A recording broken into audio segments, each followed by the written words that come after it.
Yo, yo, yo, what is going on, everybody out there? Thanks a lot for tuning in on this Friday night.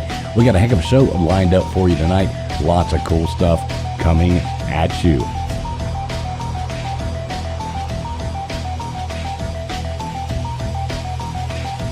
We do have a special guest lined up tonight. Should be a really good time. We got a UAPedia Tim coming up. He's going to tell us all about his new project he's working on. Have a little UFO talk and some fun stuff coming here for you. As always, we do have up here with us tonight our token philanthropist, the lady who only hangs out with us because she likes hanging out with the poor. She writes us off on her taxes. How you doing tonight there, Gutters Pub? I'm doing awesome. Can't wait to get this night rolling. Yeah, it's going to be a good time. With us, as always, as well, we've got our token mad scientist ready to shock the world here tonight, show us how to blow some stuff up. How you doing tonight, old man Builds? Dude, I'm excited. We're talking UFOs. I'm going to show a little plasma. We got this thing going on. Showing some plasma and Tesla coils.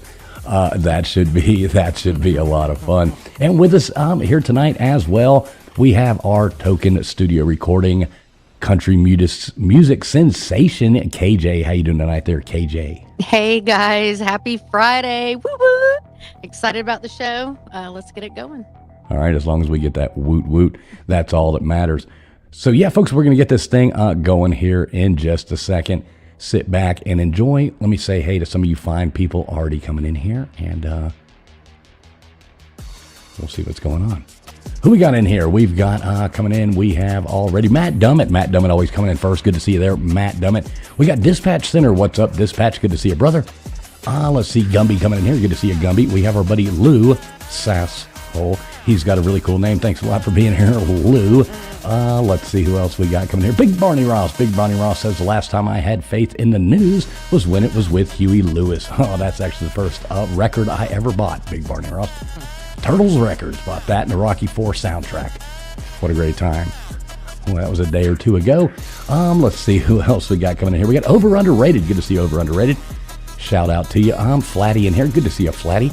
We've got Y Greaves. Y Greaves. He says, hello all. Good to see you in here. Hope I said your name right. Old Man Builds hanging out in chat. Good to see you in there, Old Man Builds. We got Daniel Berry Sports Highlights. Good to see you, Daniel Berry. Ready for some fun football coming up. Can't wait for that. Big Dog Ma. What is up, Big Dog Ma? Good to see you as well. Let's see. Still scrolling down. We've got Robert in here. Good to see you, Robert. If Beer and Back Roads was a person, good to see you too, brother. As always, if I missed your name, did not mean to. We'll be saying hey to people all night. But yeah, welcome in everybody. This is streaming out to a bunch of different platforms here. We're live on X on my channel. We're live on X over on Old Man Builds as well. We're live on YouTube over here at Traveling Fools. We're live on Old Man Builds YouTube.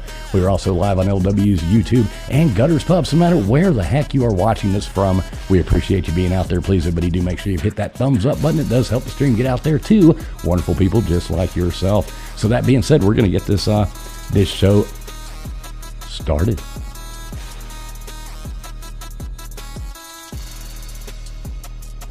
You're listening to the ASN Podcast Network. All right, and here we are. So thanks a lot, everybody, for being here once again. Everybody have a good week out there. Is this going good for everybody? Good work week? How about you, Gutters?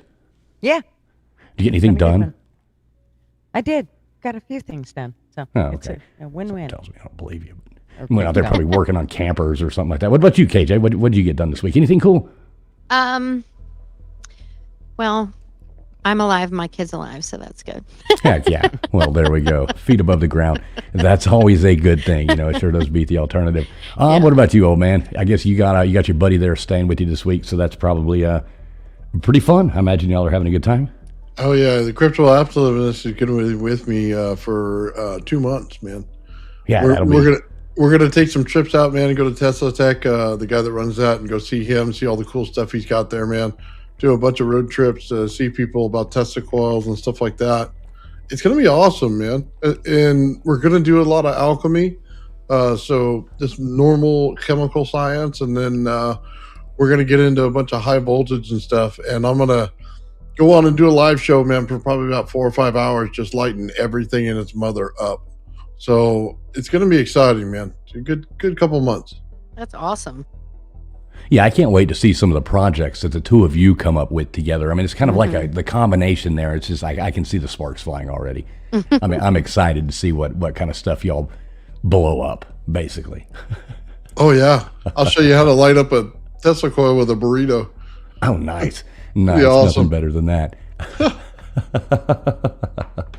So, yeah, we do have a guest joining us here in momentarily. But first, back by popular demand, I do think we got a couple little segments we want to do here, covering basically, I guess, like the latest news of the week and things like that. I think, KJ, you got something you want to talk about as well. Gutters, you too. Gutters, you want to lead us off? Sure. I sure All can. right, take it away there, lady. All right. Well, oddly enough, scientists have finally cracked the code on auto brewery syndrome. Yes, it's actually a real condition where your gut bacteria ferments carbs into literal beer. So inside your body, you eat a sandwich and suddenly you're legally drunk. No bar tab required. So I thought that was very interesting. The researchers have just pinpointed the exact microbes and pathfinders responsible, meaning we now know why such unlucky people get hammered on pizza while their friends stay sober. One expert quote is, it's like having a brewery in your intestines that never closes. So, very interesting. Police departments are reportedly considering breathalyzers labeled gut edition. And, well, wedding planners and, So already the wedding planners have carb optional menus. So I thought that was quite strange. You know how you can tell the difference between an oral and a rectal breathalyzer? The taste. Yeah, there you go. I feel like that's in there, So on top of it, in a related health news, roasted coffee might help control blood sugars. Well, let's be honest, if your gut is already brewing IPAs, that latte is just adding hops to the party. I mean, there ain't no really, So stay hydrated, folks, and externally at least. And this has been your Abbinormal news break. Yeah.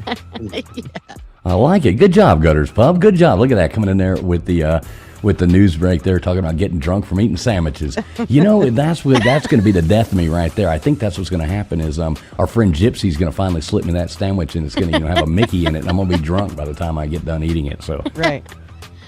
That's Well, funny. usually doesn't something else happen after they slip you the Mickey? It might be a great night. You never know. you do never know. Never know those. That's when the thermometer gets inserted. That's Right. what happens. Well, might be one more reason to call it Mickey. Yeah. Hey, Mickey, you're so Taking his fine. breath at the wrong end. Oh, geez. Hey, big shout out there to a new buddy of mine coming in here into the chat. The Guild. Went over there earlier and was checking out the Guild's channel. Super cool, telling like ghost history, ghost stories, stuff like that. Really cool guy. So shout out to you, The Guild. See you coming in here. Super cool to have you in here. Any of the mods want to drop the Guild's channel there, that'd be super cool. I suggest y'all go over there and check them out. Super cool channel over there. Really do like it. So I'll go on ahead and go now. We'll see what we got here. I did look up some of the latest news here that we got coming out. I'm going to go on ahead. We're going to go ahead and rip through the last 6 days of crap from January 10th to the 15th. USA politics that's stupider than usual. NFL, NCAA football fails that make you question evolution. World news weirder than your browser history. That one goes for you, KJ. And arrests so dumb that they deserve awards and movie buzz to distract you from reality. So here we go. Politics. We'll jump right in. We've got politics coming up first. Why not start with the clown show? We've got President Trump signed a bill shoving whole milk back into school cafeterias on January 14th. Oval Office bash with a milk mustache selfie that screamed desperate for likes. He called it a win for real American nutrition. But let's be real, kids are going to chug it and puke rainbows anyway. Memes exploded, whole gains versus skim scams, while health nuts whine about arteries. Who cares? It's dairy drama in a world gone mad. Next, we got Tariff Tango coming up. Trump is talking about giving out a dividend check for $2,000. Maybe by the late 2026, I think. Fans are screaming free cash while haters yell inflation trap. Picture this. You get a check, but your imported socks cost an arm and a leg. Economic edging at its finest. Let's see. We got other people going on. The economy people are sitting there bickering like divorced parents. Iran's on the line. Trump allegedly said, cool it, no bombs, after Arab bros mediated diplomacy or dodgeball, and his schedule jammed with Kristi Noem chats and Stanley Cup photo ops. White House still the best reality show on television. On to the NFL. We've got all kinds of stuff going on there. Football time coming up. NFL is serving more face palms than touchdowns. Terry Bradshaw's Fox rant. A verbal train wreck that left Michael Strahan gasping. What the fuck happened? Bradshaw babbled like a glitchy AI on bath salts. Fans scream, retire, old man, but memes, pure chef's kiss.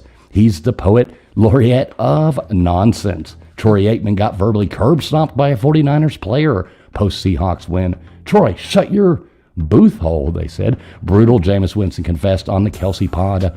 Well, imagine there's a Kelsey pod. How horrible must that be? He bought a second crib for celibacy practice during prime season. Real estate celibacy, that's either monk-level dedication or the lamest boner killer excuse since headache. All right, coaching carnage. We got the Ravens axe John Harbaugh after 18 years. Is he a GOAT or a GOAT? Plot twist incoming. Sean Payton on Broncos offense. We didn't hold back. We just blew chunks. Honestly, so raw it hurts. Playoff reminder. Lone wolf quarterbacks. Recipe for failure. Peyton who? Yeah, we'll see how that goes. College football chaos going on in the transfer portals. A horny flea market on crack. Closed January 16th. Commitments: Wake Forest Melvin Siani to Texas. Oklahoma's John Mader. Loyal for 2026. NCAA rules. Tweaks midweek. Shorter windows. Total bedlam. Coaches cry. Players swipe right like Tinder pros. Indiana's college football program. A rampage smashed Oregon 56-22 in the Peach Bowl semifinal. Leading into our week, eyeing greatest ever crown versus Miami. Heisman's hero Fernando Mendoza slung 5 touchdown. Teams balanced like a drunk on a tightrope. Miami's Ruben Bain lurks, but Indiana's a scrappy mutt we love to mock if they flop. Portal premium skyrocketing. Quarterbacks cost more than your ex's therapy bills. Colleges NIL whorehouses now. Texas sniping Jordan Seaton. Sarkeesian's Frankenstein squad is rising. All right, moving on to world news. World weirdness coming at you at its best. Greenland's a journo mosh pit after Trump's buy me vibes. Hack swarming Nuuk. I guess that's how you say that. Nuuk. I always hate that word. Like locusts on acid. Locals frame sequel sucks. Denmark's PM frets. NATO fallout. Ice cold power play, folks. Side hustle Hall of Fame. UK's dad banks 30,000 scooping dog turds. Poop tycoon. Filthy rich. Literally. Sports oddball. Cryptic cup. Glued to jersey. Mythical BS for all you crypto clowns out there. Aussie Open Tennis Tees Center. Sweetanat Coco. You know who really cares about that? Not me. All right, Venezuela's military Muppet show post-Maduro. Trump's in the mix. Deals shadier than back alley poker games going on, folks. Who knows what we're going to get out of there? So I'm jumping in here. We got some arrests that will make you choke on your coffee. Walmart, for TikTok glory, live streams his ass. So a Walmart, or a TikToker in Walmart, trying to camp out 18-year-old Isaac Hurley. Camps in Walmart for TikTok glory. Live streams to jail by midnight. His IQ maybe room temperature in Celsius. In Texas, a gym coming out of there. Dude bolt from narcotics sniffing horse. Okay. Cops joke flies over his empty skull. Caught anyway. Horses sniff hay, moron. Florida Encore. Action flick. Wannabes escape stunt. Backfires like a wet fart. We got a Tempe in Tempe. A thief crew crushed in Operation Sneaky Santa. We've got a pink Barbie Jeep at 3 miles per hour. Busted for toddler level evasion. Cincinnati twist. All right, here you go. Coming out of Cincinnati. A girl with MAGA girl plate. Okay, her plate says MAGA girl. Draws car dents via shots. Politics or karma. She blames it on other people being too obsessed with politics. And she has MAGA girl on her on her license plate. So I'm good for her there. In the movie thing, not a whole lot coming out. We've got something called Obex. I don't even know what the hell that is. Let's see, Young Mothers, The Love That Remains, Love Lost. I don't want to steal KJ's thing, but we do have Star Trek, Starfleet Academy Warps in January 15th on Paramount Plus. If anybody subscribes to that, Lord knows I don't. So there you go. There's your weekly news wrap up. What I could find the cool stuff coming out of this crazy world. All right, there, Old Man Builds. Take it away. What you got for us tonight? All right, I want to show you guys some cool stuff here. So I deal in self-structured plasma, so that you no longer have to put it in a donut shape and waste your time. So here we go. I put a video up for you there. And basically what it's going to show is that the plasma structures on its own, and what it forms is a ball right there. And on the outside of it, you see the line right there. That's the field line. And on the pink part right there, it's forming another part of the plasma ball. But on the opposite side on the top, it's showing a real dark ball up there. So it's showing that there's equalized pressure going through a medium like the sun. So it builds out exactly how the sun builds out in temperature and plasma and everything else. You can see the little thing in the back there. What we're actually doing with it, this is the field technology for all your UFOs. So when you get into this, it creates O3, and it'll actually put an environment inside the UFO structure.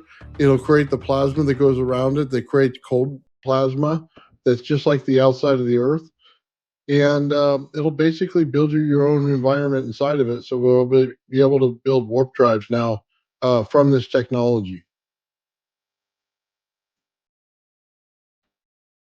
So that's There we pretty go. Sorry, I was muted. Yeah, that's absolutely fascinating there. That's pretty cool. Yeah, I have another one if you want to see it. It's Yeah, definitely.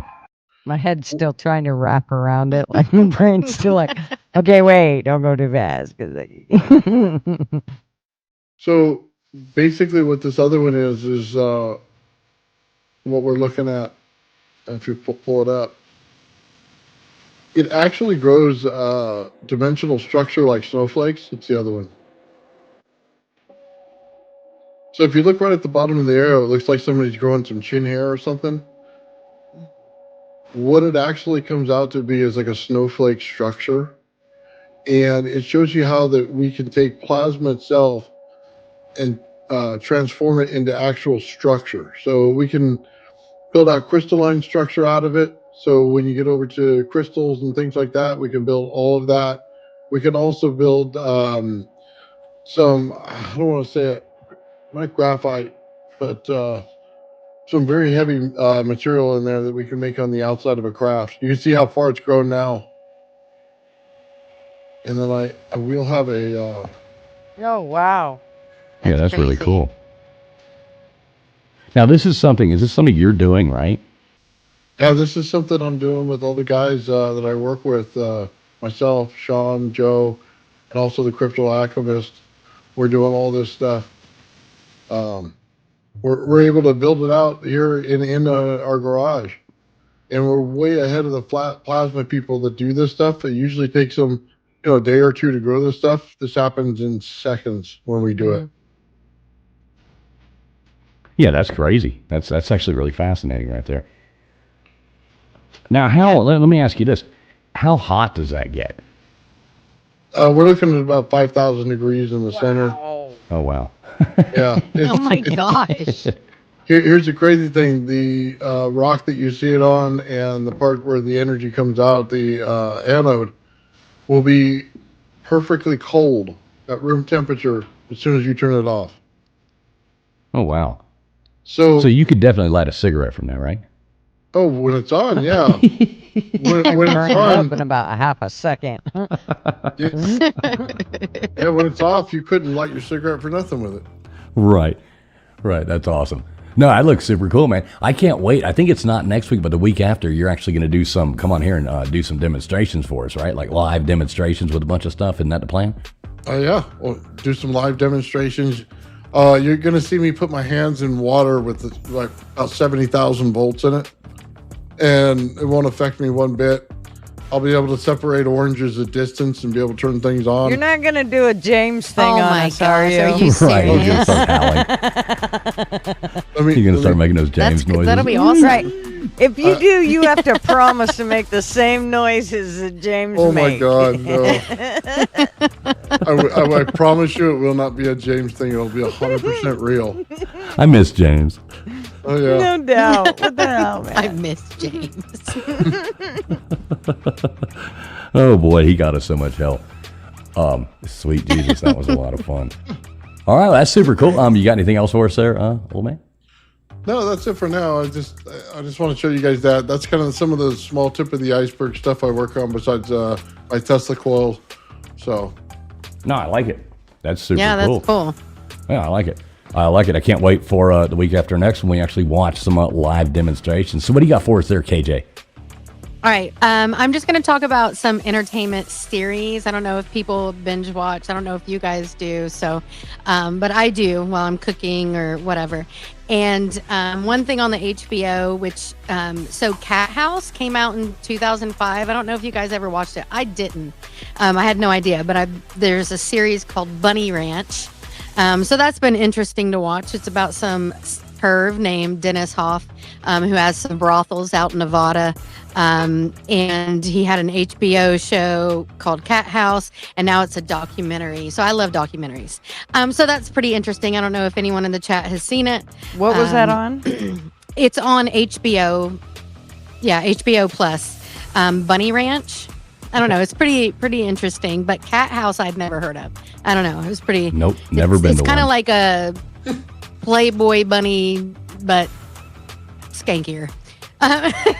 So, you know. And Landman, obviously, that's huge right now on Paramount Plus, with Billy Bob Thornton, who he's awesome, and Sam Elliott plays his dad, who Sam is like, ooh, hot. Even at his old age, it's like, go Sam. But that's a great well, okay, so I don't know. We'll see. Have you seen it? Old Man Builds, Landman. Yep, Okay. Roadhouse. So Allie, Demi Moore's in it. Allie Lauder. There's some beautiful women in it. It's a pretty good show. There's some females in it that it's just so annoying. You have to. I'm sure the guys love it. But have you seen it, Gutters? Landman? No. Oh, yes. Okay. I have. And Marvin's actually stuck on that. Okay. Okay. Yeah, it's huge right now. The oil, the oil drills and all that stuff, which Billy Bob's great. As long as it's Billy Bob and Sam, I'm watching it. You know what I'm saying? And Mayor of Kingstown is also on Paramount Plus, and I personally love it. It's about the prisons in oh my gosh, where Kingstown, and Jeremy Renner, who is one of the Marvel dudes. I don't know if you guys know who Jeremy is, but anyway, he's so good, and it's a great series if you like series and you like prison stuff, and it's really, really great. It's got the mom from Sopranos, which is Edie Falco, and she's on the second. Am I on the second or second season? And she's just so cool. It's really good to see her in another series because she was so good in Sopranos, and who didn't love Sopranos? It was like one of the best. I love it. I still watch it. Anyway, so that's some series, and this last one might make you cringe but it's from TLC, but it's also on HBO right now. But it's the 1,000 pounds. Let me is that like the TLC channel? waterfalls or something? Don't go. No, it would be cooler if it was. No. But the TLC channel. But 1,000 Pound Sisters with Lord. Amy and Tammy. I don't know. I love it, dude. Like, they're so real, and they don't get they started out with a YouTube channel, and just these huge sisters with their YouTube channel, and now they have their series on on TV, and it's really I followed him. Tammy's lost like 550 pounds. Like seriously, it's crazy. And they're just a real family. The brother's probably my favorite on the show. There's 5 kids. They grew up really poor. They're really funny. Like it's I don't know. I love it. It's a great series. If you don't like that, 1000, there's all those shows, but this is the one I actually like. They're just hilarious and, whatever. I love it. So anyway, that's it. Some series, and Stranger Things. I haven't seen the new one that's out. I don't know if you guys are into Stranger Things, but I love it. But it's really, Stranger Things. I got to watch the last, season. So I got to check that out. But if anyone has, anything about that, that'd be cool because I do love Stranger Things, but anyway. They lost me at the end of the first season. I just couldn't get into the second one. Oh, man. But, yeah. I don't know. Yeah. All right. Well, good job there, KJ. Last thing we're going to do, then we're going to bring our guest up, UAPedia. Let me know that you are ready to come up. Just go ahead and cam up there, and we'll bring you up here in just one moment. But we do want to talk about, LW's not here this week to do This Week in History, so I just threw something together for us on here. A lot of cool things did happen this week in history. So kicking it off, we had January 10th, 49 BC. We had Julius Caesar crossing the Rubicon River with his army, uttering the famous words, Alia Iacta Est, or as we say today, the die is cast. It's probably loaded dice. Then wasn't just a casual stroll. It sparked the Civil War, toppled the Roman Republic, and paved the way for Caesar to become dictator. Imagine if he'd chickened out. No Ides of March, no Shakespeare's play. Definitely no excuse for that extra crouton in your salad. Caesar was a sly dog, teaching us sometimes that you've got to cross that river to conquer the world, or at least get a good dressing named after you. So staying on January 10th, fast forwarding to 1776, we had Thomas Paine coming out, drops his blockbuster pamphlet, Common Sense. This bad boy sold over 100,000 copies in months. And that's way back there in 1776. That's viral before viruses were a thing. Paine basically roasted King George III, calling monarchy a scam and urging Americans to dump Britain like a bad ex. Without this, the revolution might have fizzled out over tea taxes. If Paine were around, he'd probably write Common Sense for doom scrolling and save us all from the endless cat videos. Thanks, Tom. You made independence sound like, well, common sense. Let's see, still on that fateful day, January 10th in 1863, the London Underground opens, the world's first subway system. Gaslit, steam-powered trains chugging from Paddington to Farringdon. Talk about a steamy, hang on, gotta flip my notes here. Steamy commute. Victorians packed in like sardines, coughing through the smoke, but hey, it beat walking in the rain. Fast forward 160 years later, and Londoners are still moaning about delays and that one guy eating tuna on the tube. So here's a pro tip for all you travelers out there. Skip the first ride unless you enjoy smelling like a coal mine. Mind the gap in historical hygiene. All right, here's one more for you. We got, let's see, Augustus from zero to emperor here, jumping to January 16th, 27 BC. The Roman Senate crowns Octavian as Augustus, kicking off the Roman Empire and ending the Republic. This guy went from Julius Caesar's adopted kid to the first emperor, renaming a month after himself, August. Duh. It's like winning the ancient lottery, power places, and zero turn limits. If Augustus were on X today, his bio would read, illustrious one, founder of empires. DM for conquest tips. Moral of the story, good PR can turn a Civil War winner into a god emperor. Bow down, MFers. All right, here we go, wrapping it up. January 16th, 1919, the 18th Amendment is ratified, banning booze in the U.S. and launching prohibition because nothing screams freedom like outlawing happy hour. All right, so cue in all the speakeasies, moonshine mishaps, and gangsters like Al Capone turning crime into a cocktail party. It lasted until 1933 when everyone realized sober America was no fun. Lesson learned, you can't prohibit human nature. So here's to the roaring 20s. They roared because they were thirsty. All right, so without further ado, let's go on ahead and bring up our illustrious co-host coming up here tonight to tell us all about his great projects. It's UAPedia. Tim, how you doing tonight there, brother? Hey, thank you. Great to be here. Appreciate it. Yeah. Good to have you here. So yeah, we'll give you the floor here. So tell everybody about yourself. Tell everybody who you are, what you're doing, and so nobody's lost. Yeah, so before I usually talk about this project, I have a small disclaimer just to state that UAPedia is not involved nor associated with any government, non-government, NGO, or other contracting agencies. We are completely independent and we are community supported. So after this chat, if you feel so inclined, you can, contact us and potentially join our community. But yeah, what we're doing at UAPedia is we are the world's first expert-created AI-assisted encyclopedia dedicated for unidentified anomalous phenomena. So now that we have the tools to be able to gather content, source content, verify content at scale, we're able to put this together. So we're really standing on the shoulders of a lot of researchers out there, a lot of people who have spent time looking into this.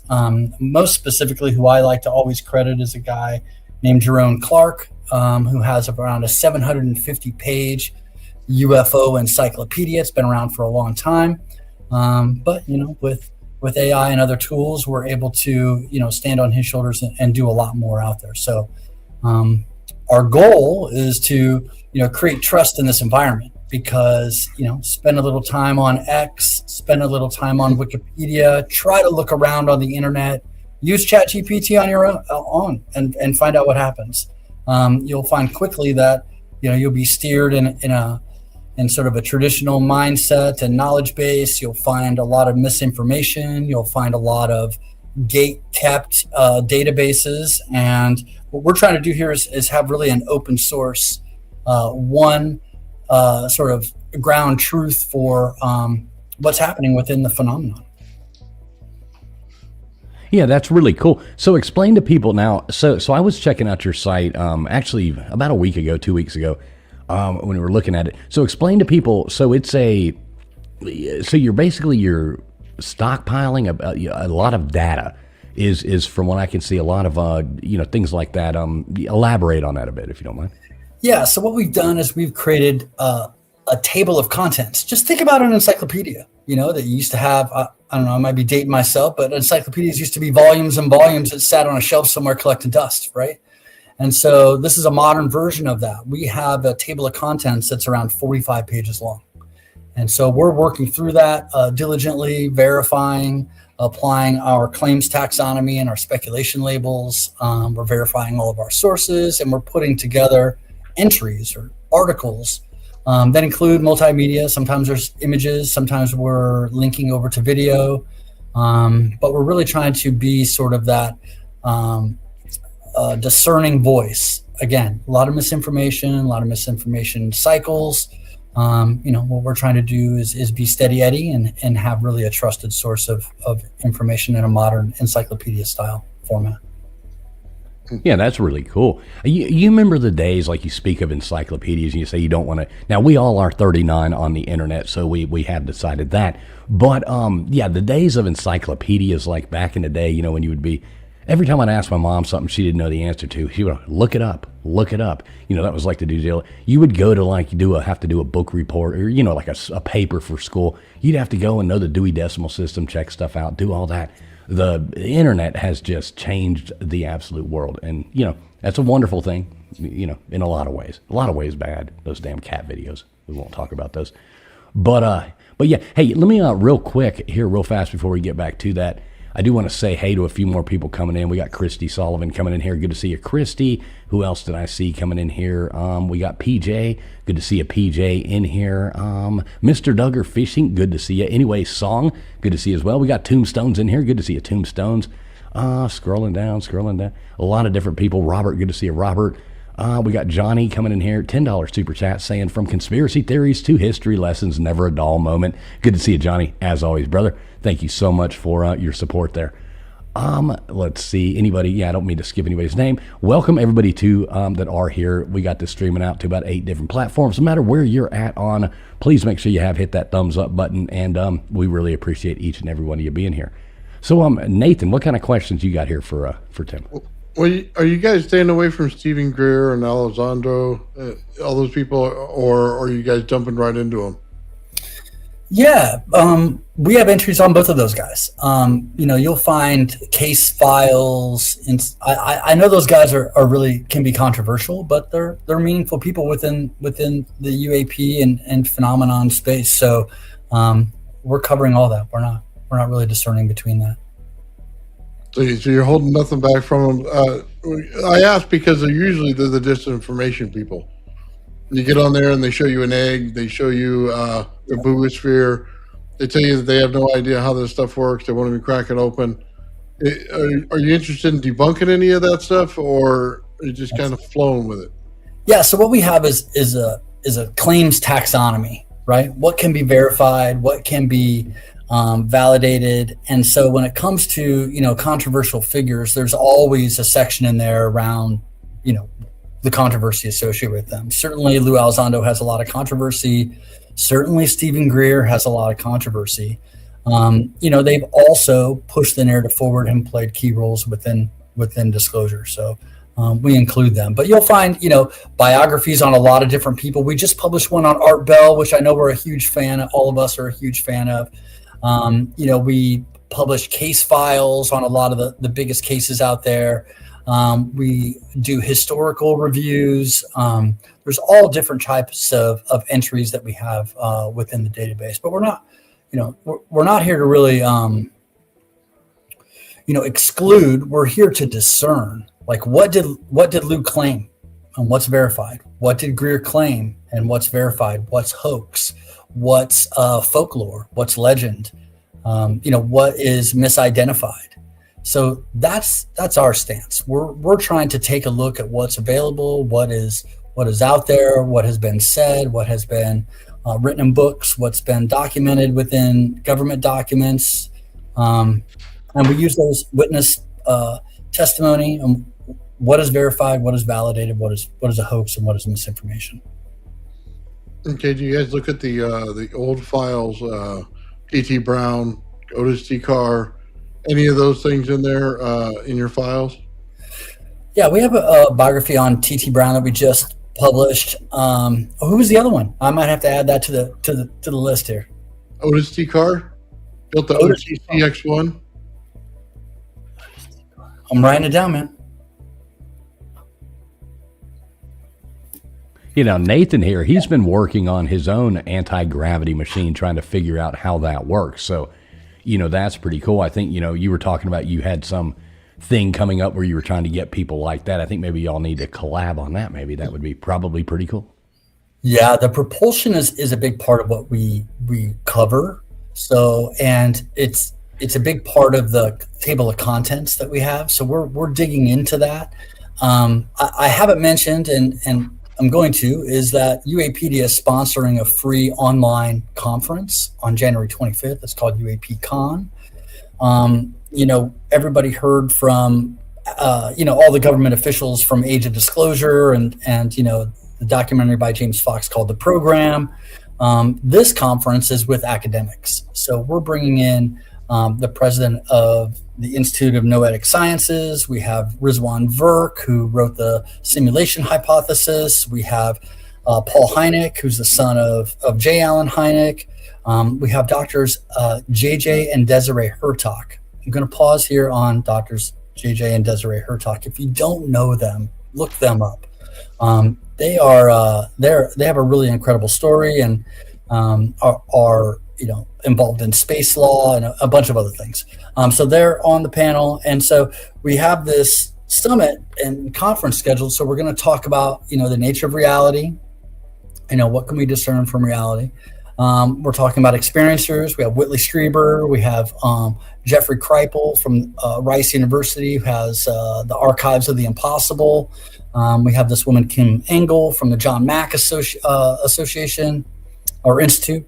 And then the third one is around implications. So if this, we all agree that this is true, the government has said it's true, we have all this evidence. So what are the implications to society, to culture, to spirituality and religion, and ultimately to science? So we're sponsoring this free event. You can register online.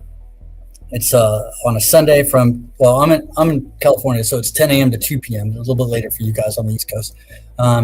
But yeah, it's a free event. So we're really trying to, again, move the conversation forward, have a trusted source, all this, and the propulsion. So we're planning on doing these quarterly, right? And so the next one, we're looking at bringing in scientists and propulsion experts along with some journalists and folks in media. So we're planning on doing these quarterly right now and hosting them for free to build, awareness around UAPD and the work that we're doing there. So yeah, let's talk. And I loved your videos. They were, I don't know, high voltage electricity and high heat, like that freaks me out a little bit. It scares the crap out of me. I don't know. You seem real brave to be able to do that kind of stuff. Oh, yeah. Well, it's not that bad as you think it is. You remove most of the amps out of it. One of the questions that comes up in a lot of this stuff when they deal with the fields and stuff is the amount of energy that it's going to take to lift something. And people say like 1,000,000 volts, 1,000,000 amps. We all know that you couldn't live in that condition.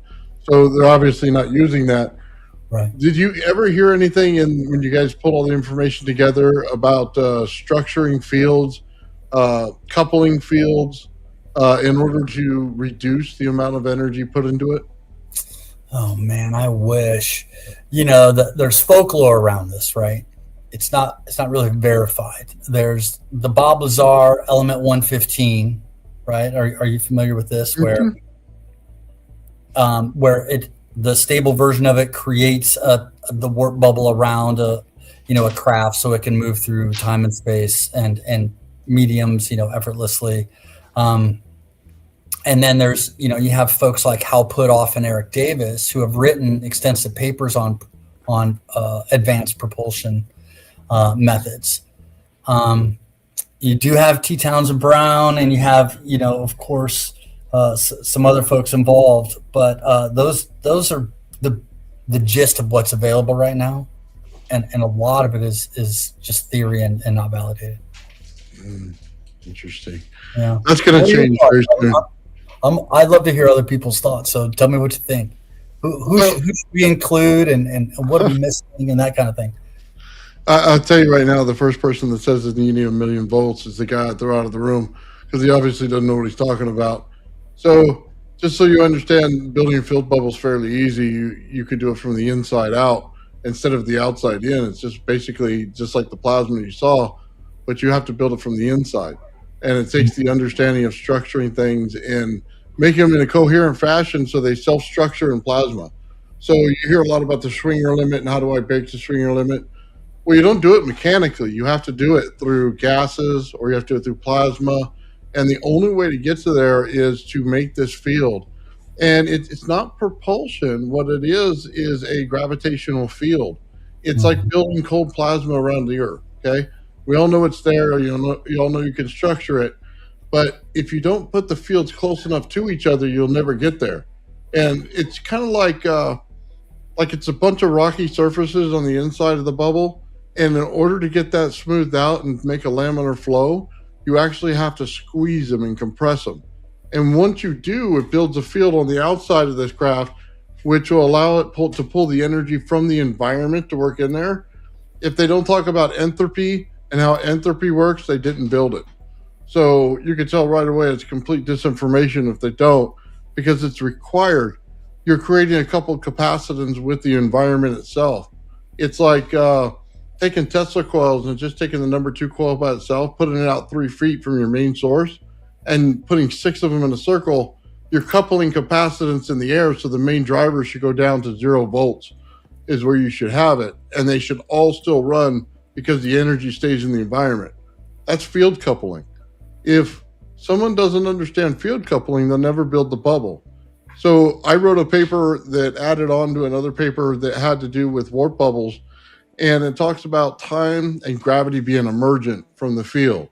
Instead of it being something that's already known and stuff, because the math doesn't work, they can all tell you in any kind of thing they look up in the way they do their physics, but you'll find that the math never works unless it becomes emergent, and then all the math works. So it's basically the sum of all of its parts builds the field. So in anti-gravity, you first must build the bubble, okay? And once you do that, then you can build the propulsion afterward. Okay, man, you're booked. We're gonna have you in the next UAP Con. I love this. This is great information. It's Yeah, not all, he is our token mad scientist. Yes, yes, he definitely is. yeah. Are you the one out collecting the brains from Abbinormal? No, I'm just kidding. Yeah.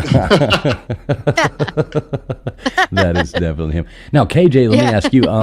So we would like your scientific input onto this topic, there, KJ. Come on. As soon as he's like, who's going to, I'm like, my eyes got big. I'm like, hell no. I have no idea what's happening right now. But I'm taking notes. I'm doodling. Yeah, I do want to say real quick. At the top of my chat there, and I think I've got it pinned up there as well. I think Gutters had posted it over there. Nathan, if you could do that as well. Yep. I've got the link to UAP Con, and that is also the link to UAPedia. I think if you go there, you will find both as well. But I do have that link to the top of my chat. So I do encourage, I know I signed up for it, I think 2 days ago, I did sign up for it. Very easy going there to UAP Con. It's basically just give your email and they are, how are you doing that? So I'm not sure, you explain that. That's exactly right. You put your email in there and we'll send you a link a week, a day, and the day of the conference, and you can click on that and you just join for free. I will tell you guys, we just got this confirmed. I'm meeting with him to kind of go over the speaker details and whatnot, but Jeff Nuscatelli is going to be opening the conference. If you don't know Jeff, he's a U.S. Air Force veteran. He testified in front of Congress. He was one of the people that testified last. So he's going to sit down with a fireside chat with us to talk about not necessarily, nuts and bolts and government disclosure and all of that. We feel like that's been done in a lot of ways. What we want to talk about is, now that you've had this experience, how has it changed your life? What happens to you? Because the ultimate reason that we're doing UAPedia, and I'll talk a little bit about the community I'm involved with, is as an entry point to high consciousness. So we feel really strongly that if you've had a supernatural experience, and there are lots of different types of supernatural experiences that can lead you to a high consciousness state, that you need community. And so I was one of those people. I had a bunch of experiences that I couldn't explain. It kind of, it pattern matched to other people's experiences. And so I found a community here we affectionately call the Consciousness Club. And so this is a group of people. It's around 80 people. There are, scientists in there. There's PhDs. There's a number of psychics. There's a number of authors. There is documentarians. There are, just interesting people who've had interesting experiences. There's sound healers. It's great. It's I know I'm in San Diego and I'm a little bit biased towards the woo, but for me, after having these experiences, it was really important for me to find a community of like-minded people. So this UAPedia UAPCon is a way to create community around, high consciousness. So when I talk about entry points, I won't bore you with my slides, okay? I won't do that. It's the first time I'm here. I won't call up PowerPoint slides. But I will tell you, it's really everything from, it could be... We do appreciate that, by the way. I want to hear about an experience. That's what I want to hear from you. Can we hear that? Sure. So I'll tell you one that I think is kind of the coolest. So when my daughter was 5 a few years ago, she came home. She was walking down the street, sunny day here in San Diego, and she said, "Dad, these coins fell on my head while I was walking down the street." I looked up. It was a blue sky. It was a sunny day. This is so weird. But she was 5. She was 2 doors down at the neighbors. And then a week later or so, she's coming out of the garage, and I'm standing there, I'm like kind of getting her, like, come on, hurry up. And I was from here to, about 5-6 feet away. And sure enough, coins fell right out of the sky. They fell on her. They landed on the ground. We picked them up. I looked up. It's just the drop ceiling in my garage. There's nothing there that could have fallen from. And she goes, it happened again. And so you look into this, and this is a real thing. It's called apporting. You can apport materials. Materials can be apported. I know it sounds woo until the universe brings you to your knees, but it happened right in front of my eyes, and that's just one, kind of minor experience that's happened. Yeah, that's weird. Was it? Yeah, that's interesting. I come straight to like Marvel, where that actually does happen with Doctor Who, right? They like port, right? I mean, yeah, just saying. All right. Yeah, it's a real thing. I mean, people call it pennies from heaven. It's I was going to say that. it's a real thing. Yeah, so Pennies from heaven. Yeah, and I didn't know that. I've never heard that. 3D back then. I was sort of not really, I come from really a corporate background. I thought that psychics and mediums were charlatans, and that Houdini's, test was proving them all to be, frauds and fakes. Until, I listened to my mother's psychic reading after she passed. I got these tapes of her being with a psychic, and the kind of things that were said on there, just things about me, things about other people, and then I've now that I'm friends with psychics, there's a psychic friend of mine's having a party tonight. I'm not going, but the kind of things that they probably knew that. They probably knew that already, though, right? I don't really have to send a text, do I? But, right, exactly. But yeah, there's been a lot of experiences. I had a couple near-death experiences. I was someone who was exposed to psychedelics at a very, very, very young age. And I was someone who I've seen things in the sky and in the broad daylight with witnesses that I could not explain. So I've had a number of experiences. I remember those days. That was that was a long time ago. College was fun. I saw some stuff too. Yeah, Let me ask 14. You this. So San Diego, do you do any surfing? I do. Yeah. I surf today. Okay, cool. That's awesome. Awesome. I've got a good friend of mine. He lives there in San Diego. He keeps trying to talk me into coming out and going surfing out there. And every year I get older, and I'm like, God, I need to do that again. But yeah, it's been a while. So yeah. I'm in North County here in Encinitas, so it's a hotbed for the woo woo. You could throw a rock and hit a ayahuasca circle around here. I mean, it's So what is woo woo? I don't want to sound ignorant, but yeah. I'm a South Florida redneck. I have no idea what that is. I'm sorry. Yeah, let me back up. So all this stuff that people tend to laugh at or make fun of. It's the woo woo stuff. It's the stuff that if you're a card carrying materialist, it just sounds crazy, until you witness it firsthand. So the woo is all the stuff that people don't believe in, basically. Yeah. Yanks used to call it woogity boogity. Yeah, woogity boogity. It's like the woogity boogity stuff. Yeah. KJ, we are outnumbered by West Coast people right now. I'm feeling it, bruh.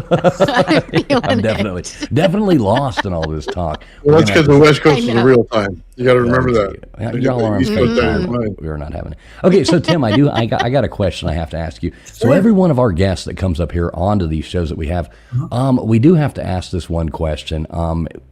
Either answer is, there is no right or wrong answer, but we always do like to know, did we or did we not land on the moon in 1969? Oh, I love this question so much. Oh my gosh.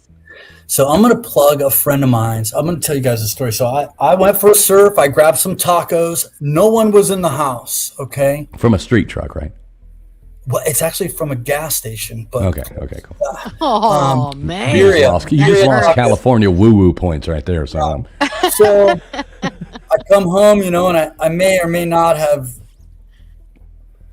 used my medical card or whatever, and then I sat down. I didn't know what documentary to watch. I was going to watch some UFO stuff, right? So I click on this one. It's called Secret Space UFOs, and it starts off a little slow. And then it gets into all of the archived, all the NASA archives about going to the moon from the very beginning before they really knew what they were doing.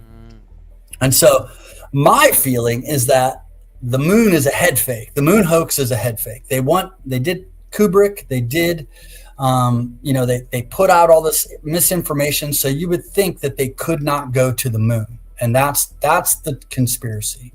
But the real conspiracy If you watch this Secret Space UFOs, the filmmaker is Darcy Weir. He's a friend of mine. He's a Cult Journeys on X. He's a really great guy. Despite being Canadian, but he that documentary freaked me out. It scared me in my own house. Now, it could have been whatever, but I was a little paranoid, whatever. But I was scared because the implications were based on what the archives have, that they went to the moon, and when they went there, they found life. They heard songs on the back of the moon. They had a nickname for when they would see ETs or non-human intelligence. They would call them Santa Claus. You can look through the actual transcripts that they had, because they didn't know what to expect when they got there. So did we go to the moon? Yes. Is there a moon hoax conspiracy? Yes. Is the moon habited? It could be. It's not 100% verified or validated, but there is. Is it hollow? That's one thing that happened to you. You're aware of that, where they dropped. Yeah. Dropped one of the boosters and it rang like a bell. Yeah. There's other things too. The moon math is very, very strange. The math doesn't line up with any other moon, any other planet.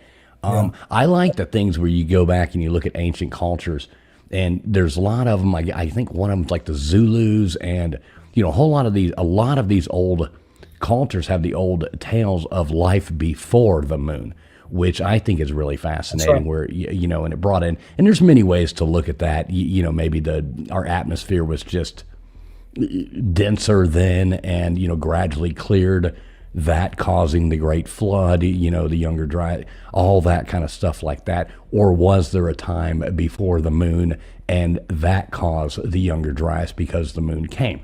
I mean, there's many different theories to look at there, but I love them all. Yeah, we don't necessarily believe everything we talk about, but boy, we like talking about crazy shit. Oh, wait, okay, but because I partake in the same medical card that you do, that I don't have, but because I don't have to, but I forgot. Did you say that did you explain the radiation belt? What do they call it? The Orion. Yeah. Did you explain that part about how we get through there? No, going to the moon. I don't. And look, I do want to double down on what you said. Right, we can hold these ideas in our minds and not believe them. Right, or we could hold them in our minds, and it's like Schrodinger's cat. Right, the cat's dead and it's alive. It could be true and it could be false at the same time. So I really enjoy that. That's why I'm doing that's part of the reasons why I'm doing that. Yeah. The guy who promotes that, I can't recall his name off the top of my head. This radiation belt as a reasons why they didn't go. I don't have a counter argument for that. But I know that there's a lot of misinformation around the moon. Okay. Well, one of the biggest man things with no answers but knows. I know. I am the man with no answers but knows. That's what an encyclopedia is. It's a bunch of answers that you don't really know.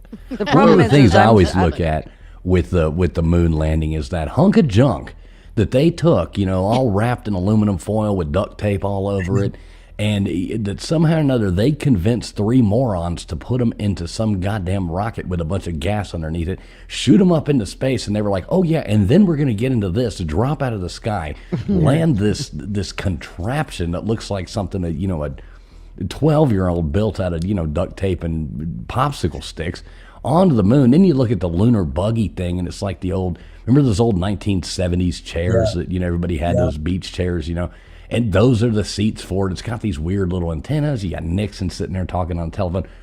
I'm not saying whether I believe we went or we didn't. The older I get, the less I believe, though. It's like, wow, what? Yeah. Really? Yeah, so it's interesting fun. Yeah, it's it is. It's one of those things that we're going to find out. Do you think we ever will, though? I mean, the government hasn't ever told us anything, so at least anything truthful. There's a lot of evidence of structures on the moon, and I think you probably know this given your question, but the soil on the top is older than the soil on the bottom. As you dig, the soil gets younger rather than older.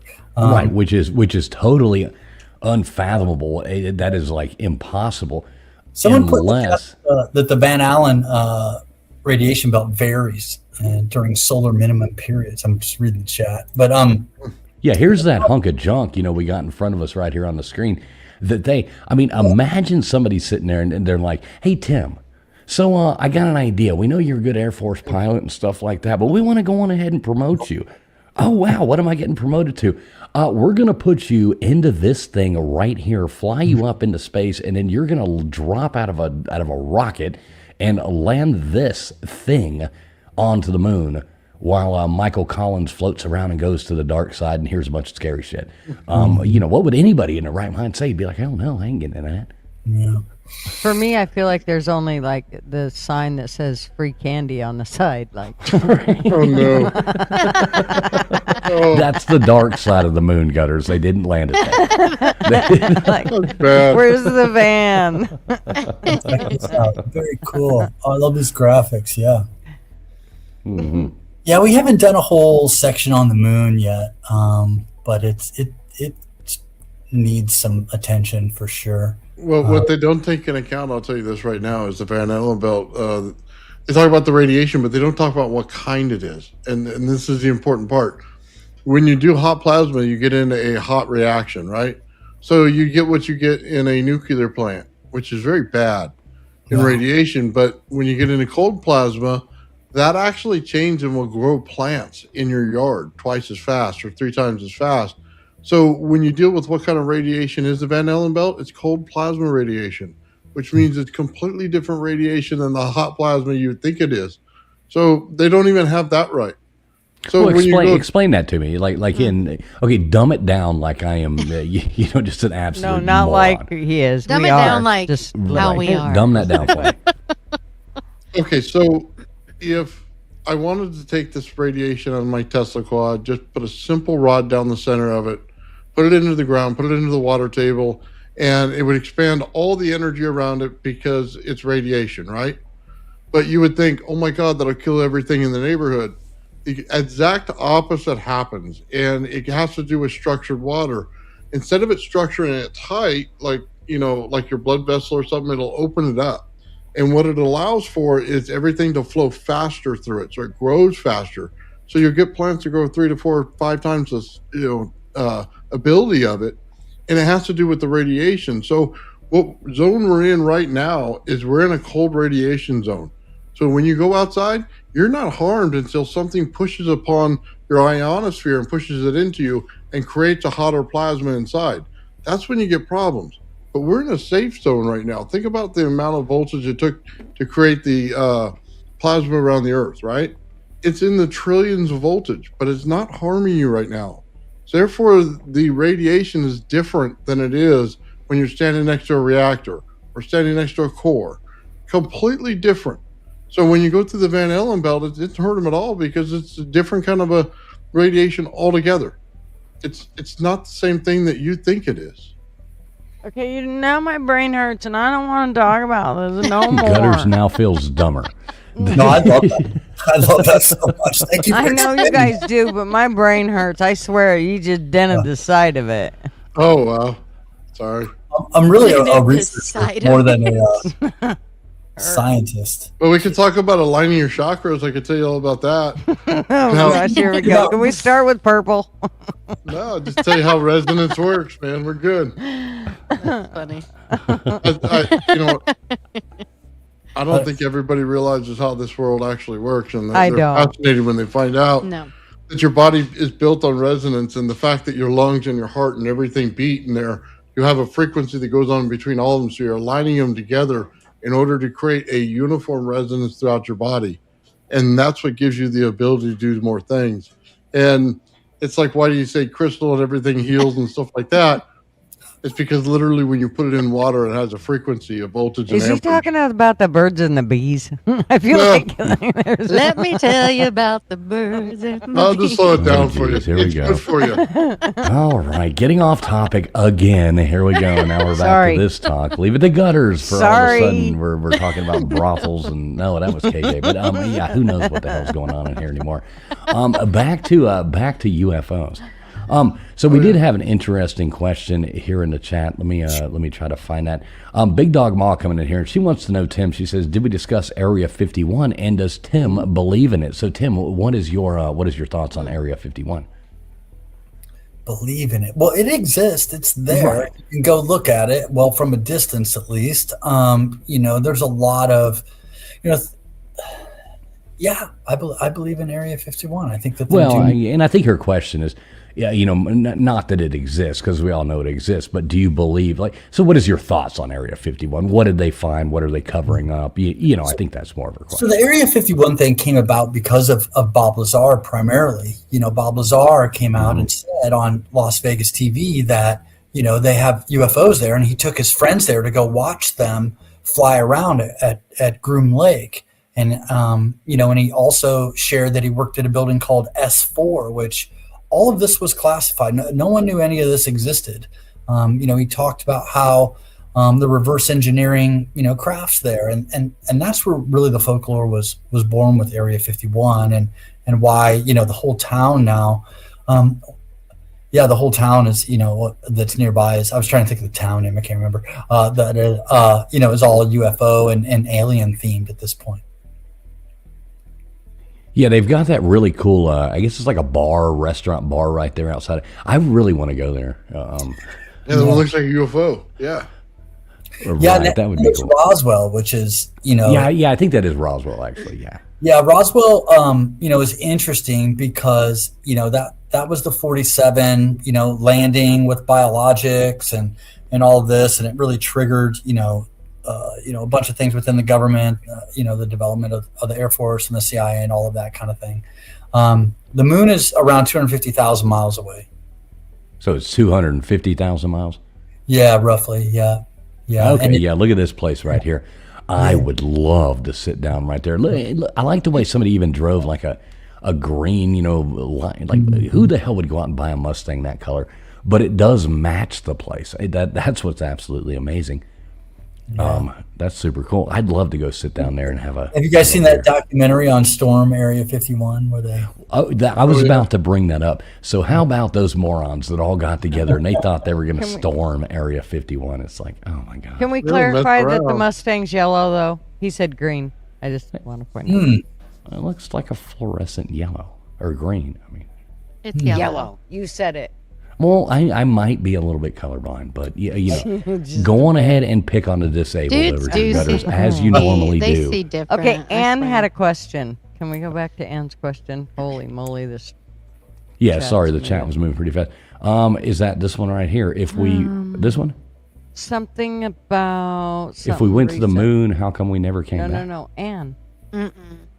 No. That says Anne. Yeah, not her. Not that one. Oh, well, let's not snub this question. No, go ahead. And how Croft. It's the So same. does Tim believe that there is a spaceship in Greenland? Yes, Okay, that one. wait. Well, let's move to that one first. Okay. So, Anne, It's the on same this question, person. Anne, on this question, if we went to the moon, how come we never went back? Now, according allegedly to our government, we went to the moon 6 times. Yeah. 12 men have walked on the moon. 6 U.S. flags are planted on the moon. I think they still only played 1 hole of golf. But yes, they say we went back 6 times, but those all were back to back. And, I guess they lost that technology. That's another thing. So, Tim, I'll bring this up. One of the funny things I always think that makes me go, goddamn bullshit, when we talk about moon stuff is they say all the original footage of the moon landing was lost of the original one. Like somebody went over there and recorded, they accidentally recorded, the Wonder Years over, their kid's t-ball game and went like, oh my God, I can't believe you did that, honey. And, it's like you had the most remarkable thing mankind had ever done. And you had 1 copy and somebody accidentally recorded over it on some old beta tape, Betamax or something. That always makes me go, come on. Yeah, it's very suspicious. Yeah.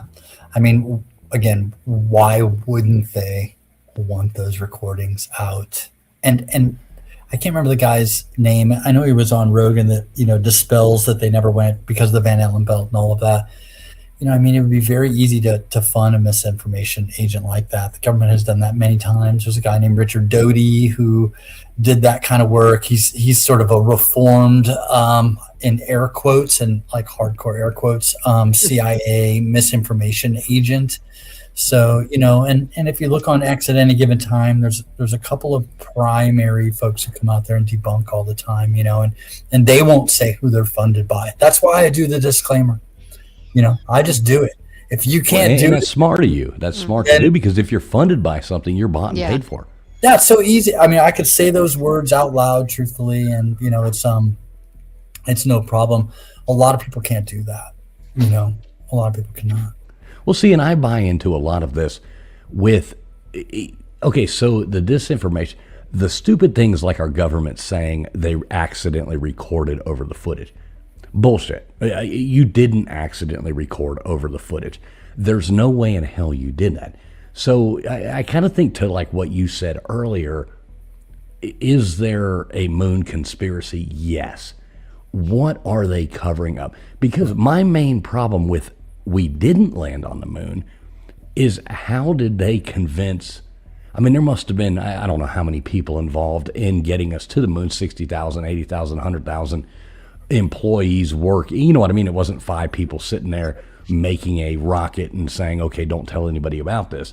It was a whole lot of people. How do you silence that many people? How do you cover that grand of a thing up?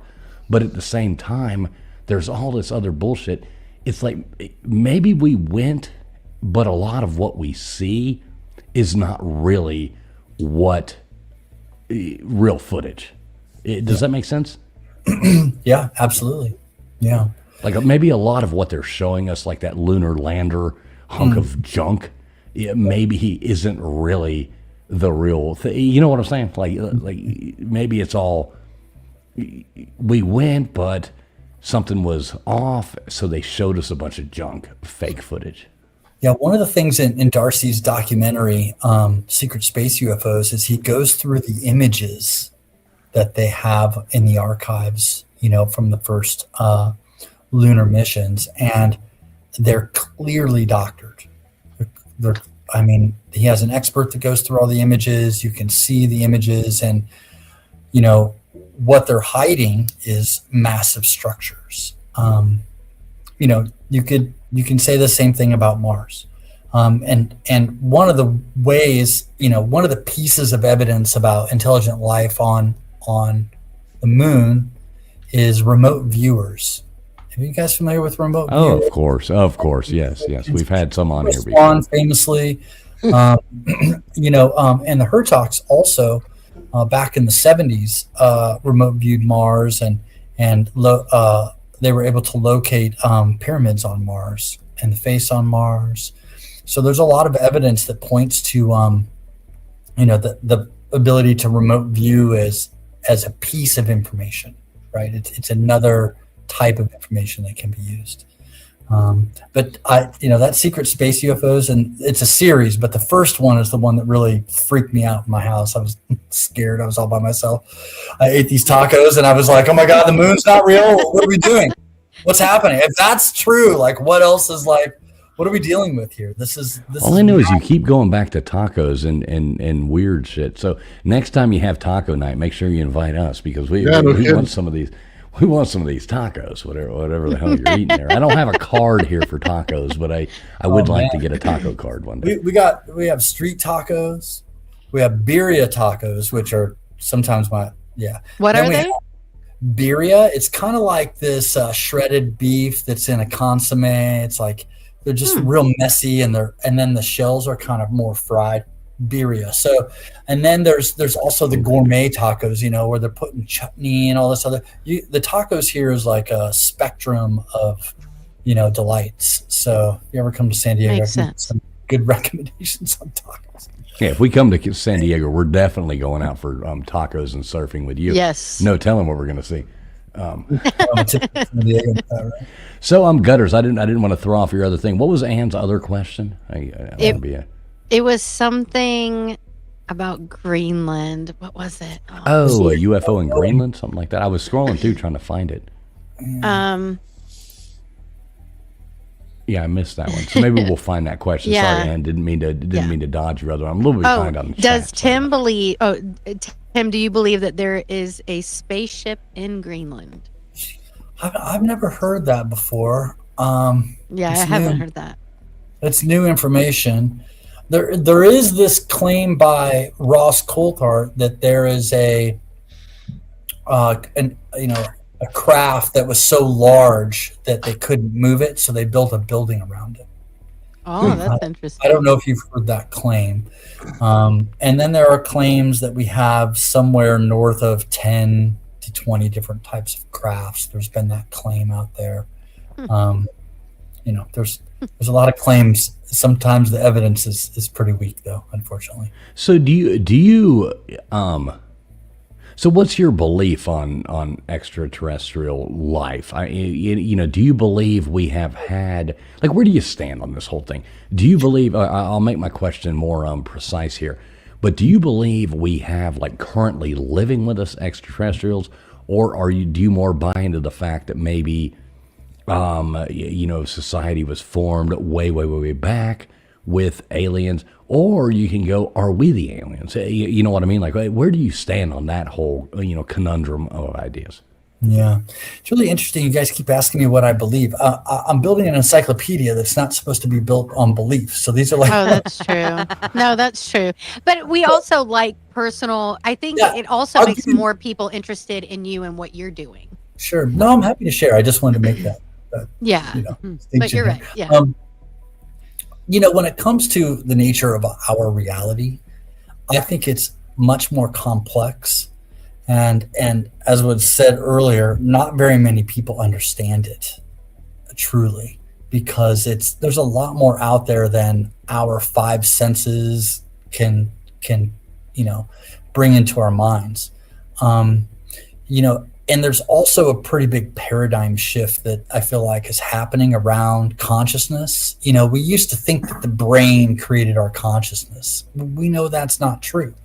And if you really look into it, consciousness is foundational. So what that means is that, quantum physics, as you look at something, it is rendered from, a wave to a particle. So we are creating our reality through our consciousness. We have a collective consciousness that we're all sharing, and we're one bit or one tiny piece of that collective consciousness. Now, inside of that consciousness and that space, all types of things are possible. And there's a lot of evidence to point to that. If you just look at what Jeffrey Kripal and the Institute of the Impossible is doing down at Rice University, they have archives of 250,000 different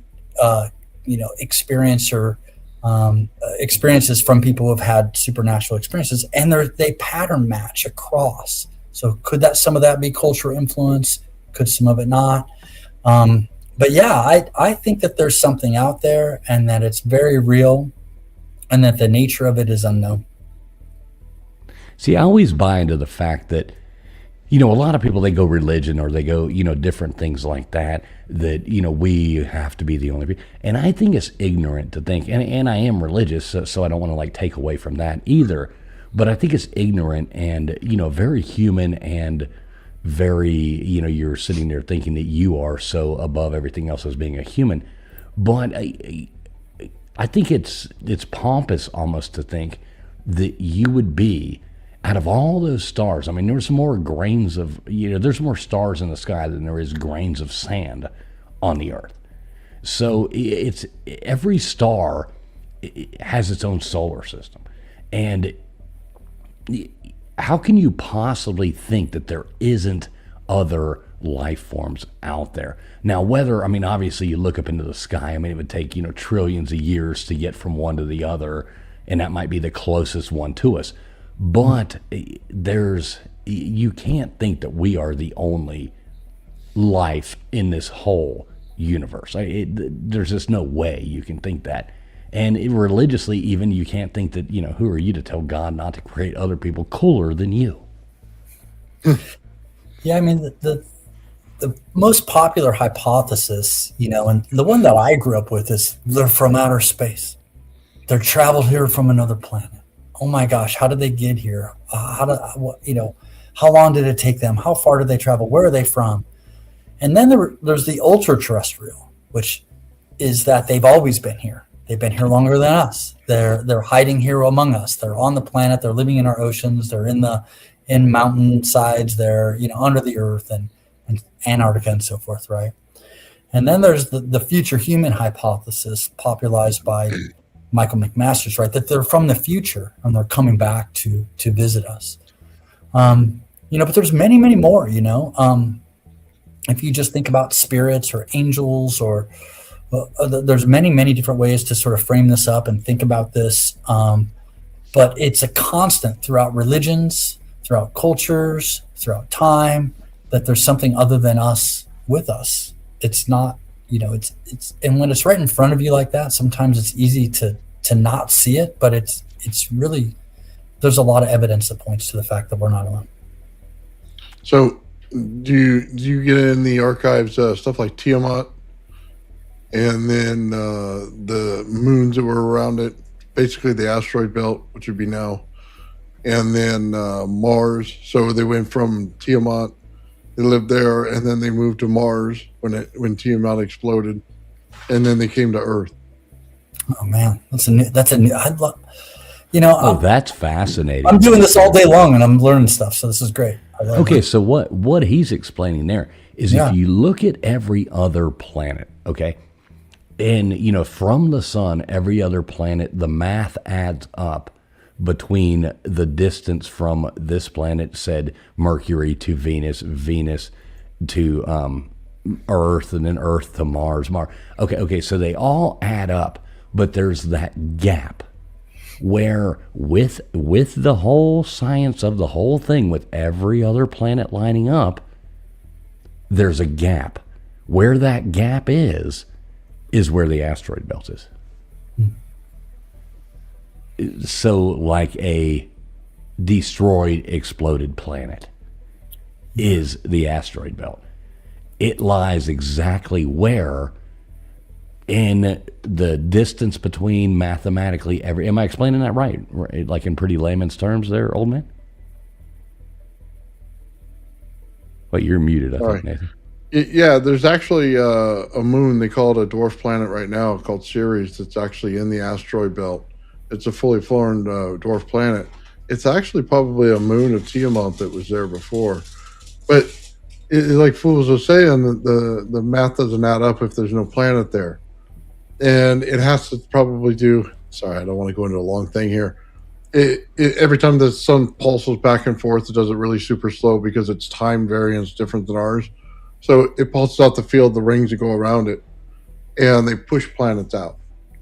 And what happens is, if you get in the wrong zone, it's kind of like Venus is now, that you're turned sideways and that you're amplified in the amount of energy you're putting out. It's plasma physics 101. When you do that, it makes it spin faster. It goes at a rate it can't control. Unless it gets out of that zone, and it'll continue to be that way. It'll be the next habitable planet in the zone that comes up. So it makes a lot of sense when they say we started out on this planet that was in the Goldilocks zone, and then it moved out of the Goldilocks zone, got too much energy put into it, and then it started crashing into its own moons because of the energy levels. And then Mars became the Goldilocks zone. You know what I mean? And then it moved out until it wasn't, and the moons got destroyed, because you see it all over the face of Mars. One of the moons got blown up. There's no way those two little asteroids they have is enough for that whole thing to work right. And if they fix that, that's probably be a habitable planet. And then you get to Earth where it has the right moon, right? So it's in the very habitable zone. It wouldn't be a far stretch to say we started out a long time ago on a far out planet and moved inward. Even with rocket technology, we'd still make it between, each one of the planets if you went in a row. And you could do it on a simple, propulsion like we have now. Well, I just hope we don't start moving the other way soon, because I don't want to live on Uranus. Yeah, nobody does. Dun-dun. They say it stinks like shit too. right. Yeah, the sulfur there is really bad, I heard. Yeah, interesting topics. Now, you've never looked into that, Tim? You've never looked into that with the missing planet and that? That's fascinating too. That's a whole rabbit hole to jump in. I recommend you do because it's a pretty cool whole thing there. I was taking notes. I was taking notes during that. Yeah, it's super interesting. Yeah, I did hear Terrence Howard have a similar theory that planets, as they move away from the sun, become the habitable planet. So it used to be, Venus, then Mars, then us, then so that there's a legacy there. But and I know that there's been discussion about the moons of Jupiter, being having volcanic activity. But I think there's a lot more to outer space and that we don't know. Well, but I love what's really scary. I wrote it down. I'll check it out. I love this. What's really scary is we know more about outer space, or so they say, that we know about outer space than we know about the oceans on Earth, which is really, really weird. And, you see a lot of those things with the UFOs or UAP, whatever you want to call them, coming out of the ocean. You hear all those stories about that. What do you know about that? Because that always kind of fascinates me. Yeah, there's been a lot of claims about underwater bases, right? So I'm here in San Diego. Catalina is a specific hot spot. If you were, on the bluffs there in Pacific Palisades, they talk about things all the time being sighted there. There's a really... You can't get tickets to the Catalina wine mixer, can you? Yeah, I wish I could. No kidding. But there's a lot, I'm in San Diego, so there's a lot of talk about underground bases around Malibu. There's a famous in this space lawyer, Danny Sheehan, who's come out and said that there's one down off of Baja. So there's been talk like this. There's the Hertogs have said that there's one outside of Japan. There's a lot of claims about underwater bases, and I mean it makes no sense that we wouldn't map the ocean floor. I mean, why wouldn't we do that unless we didn't really want to or weren't able to? Well, I think we're just now, getting that technology because you're seeing all these new things, and so you have all these science. Science is now supposed to be one of those things that is decided upon. I always thought science was a progressive thing that changed as time went and we learned, but over the past, we won't go into all that, but you're seeing these formations, these cities, all these different things underwater now with use of like LiDAR and all these new technologies that we're finding these structures, we're finding these things underwater. So I mean, who knows? Maybe we didn't have the technology. I don't believe that, because just think about it this way: we're 40 years behind the military at all points. Right. So a submarine would have already had it and already known what the ocean floor is. I mean, there's no question about it. They have to know. They have to navigate it. Yeah, but then you go back to that thing. If the government's 40 years ahead, they can't release the information saying what they know because that gives away the fact that they have technology that is more advanced than the other country, blah, blah, blah. Yeah, you know what I mean? So it does, span down the chain, but it is interesting. I like all the new stuff they're finding, and I like the thing about like the spaceships coming out of I say spaceships, but the ships coming out of the water and things like that. That's fascinating. Yeah, there's a number of documentaries about it.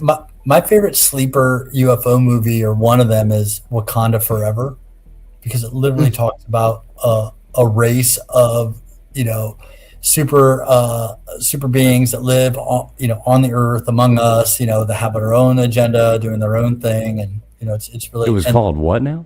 Wakanda Forever. Yeah. Never see. Is that the Black Panther stuff? Is that? It is. It's the Black. Okay. Yeah. I've never seen those, but okay, cool. No, just so I know what you're talking about. Yeah. It's a UFO. It's a non-human intelligence UFO movie, is what it is. But it's one of those things. What were you going to say? I cut you off, though. Sorry about that, old man. Oh no, I was just going to say about the pyramids in Alaska.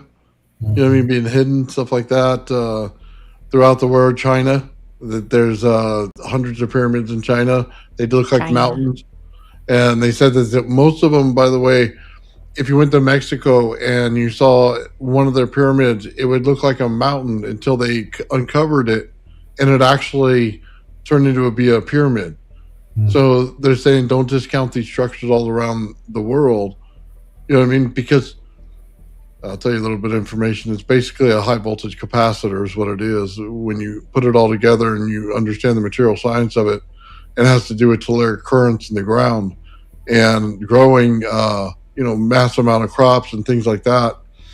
So, yeah, and they put up the little, I don't want to say it, the little obelisk around it because they draw lightning in.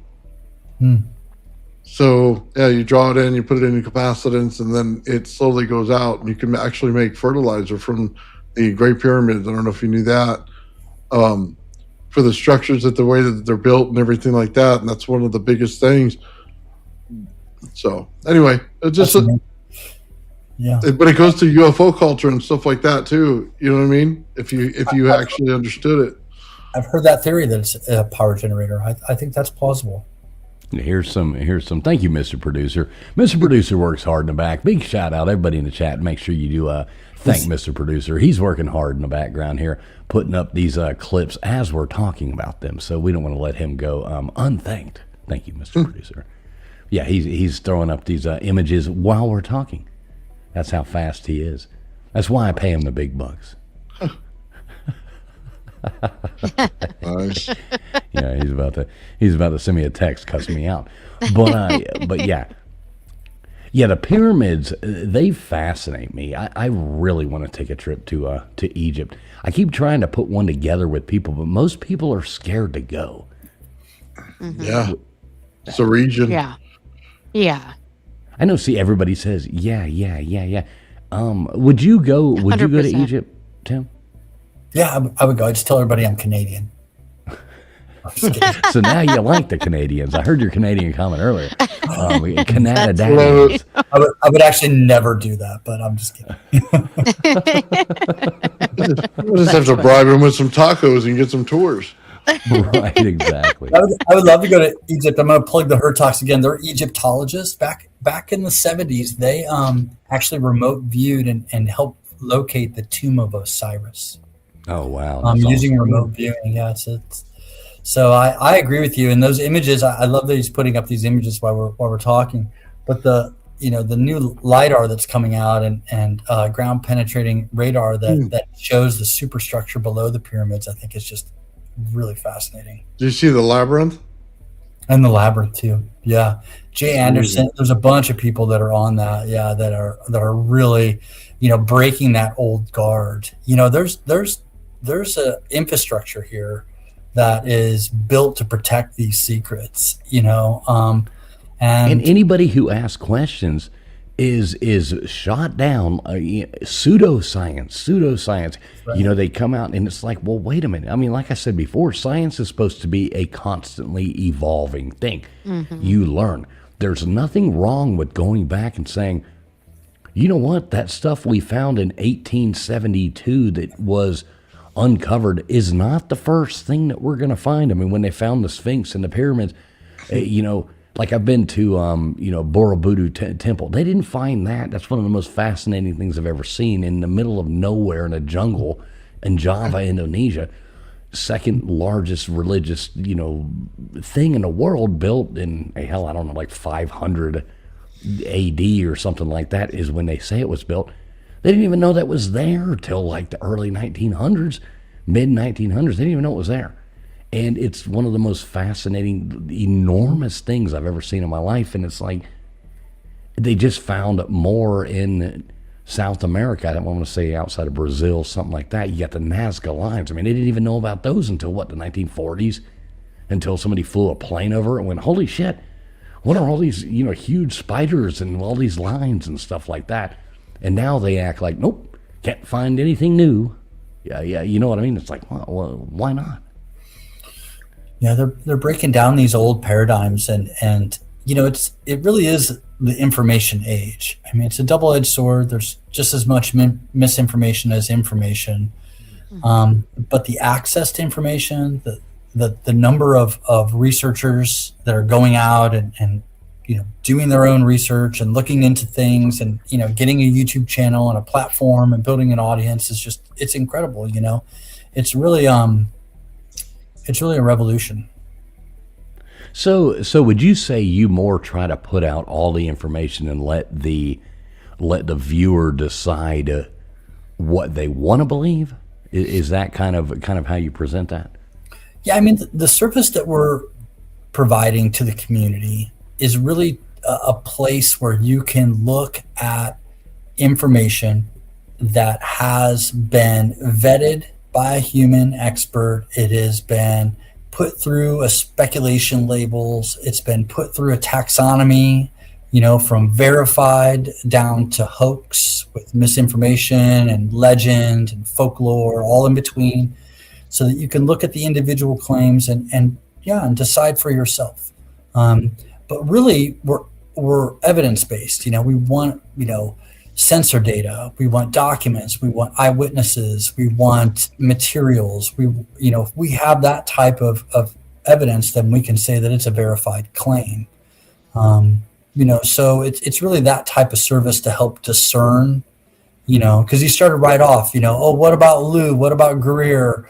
It's like, well, they're controversial figures, their claims are not all verified. Right.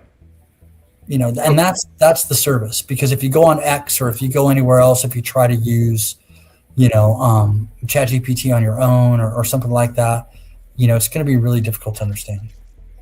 Well, and AI is a weird thing. Like, I host a lot of trivia nights in bars, and things like that. People are always coming up saying, your answer's wrong. Your answer's wrong. And I'm like, well, that's because you Google it and you're going off the AI answer. Now, all AI does is it goes and searches what people say. So a lot of times, AI is going to give you the wrong answer just because that's the most common.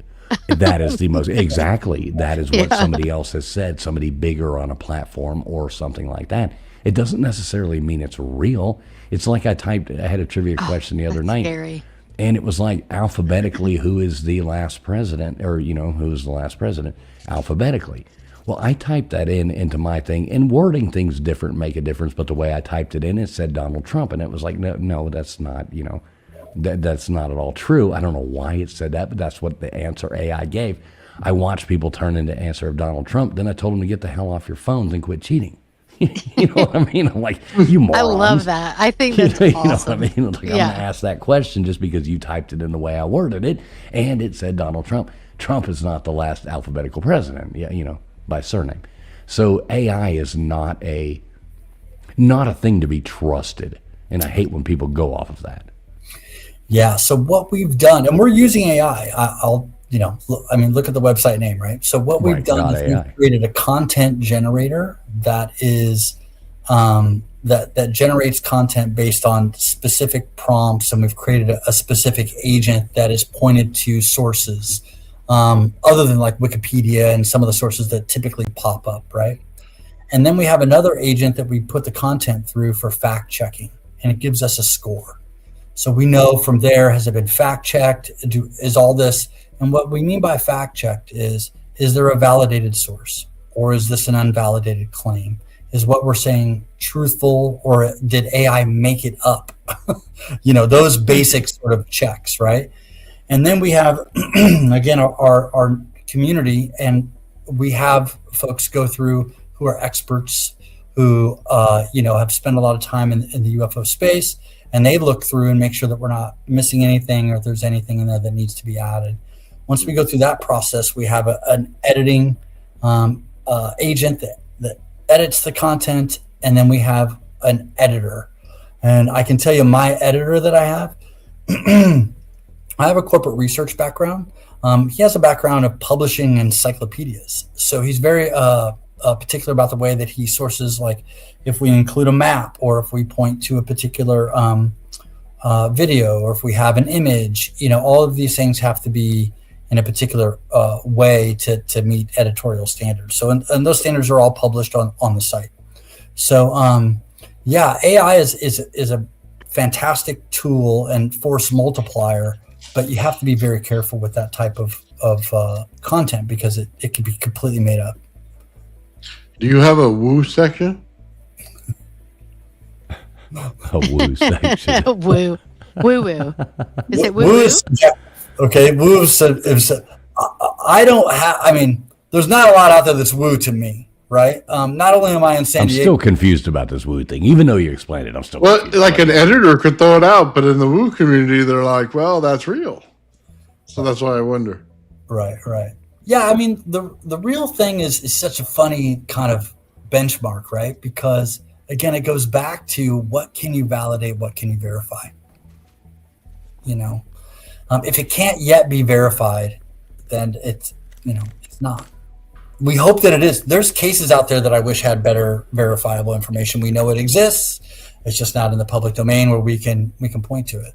So the woo's out, but you guys keep it on file, like for later, in case it becomes verifiable.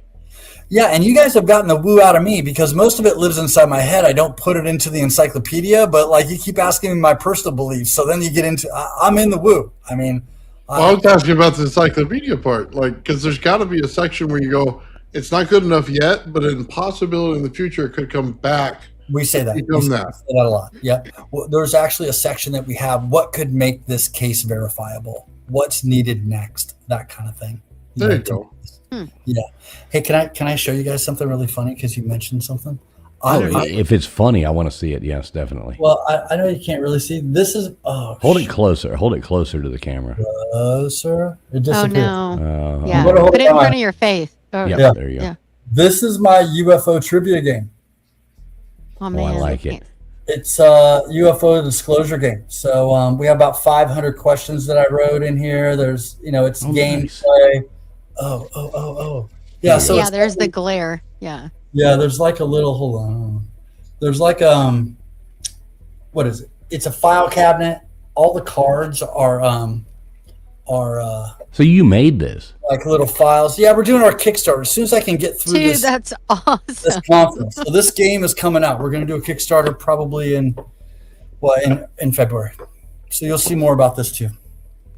That is amazing. Hey, so what I'm going to do here real quick, I'm dropping the StreamYard link right here. If anybody in the audience would like to come up and ask a question, Gutters, old man, if you want to do that as well, I am dropping the StreamYard link out there. Once again, thanks everybody watching right now. A bunch of people watching in here across all platforms. We are, like I said, we're on X on 2 different channels. We're on YouTube on I think 5 or 6 different channels as well, streaming out right now. We appreciate, everybody spending their Friday nights with us. So thanks a lot, everybody. We do, got quite a few people in here watching. That is absolutely awesome. Thanks for being here. Please make sure you have hit that thumbs up button. No matter where you're watching at, we appreciate you. Happy Friday night. And what's up, Belt Loop? Good to see you in chat as well. A bunch of people coming in. I can't keep up with the chat. Just being honest, we got C Bagley in here. Good to see you, C Bagley.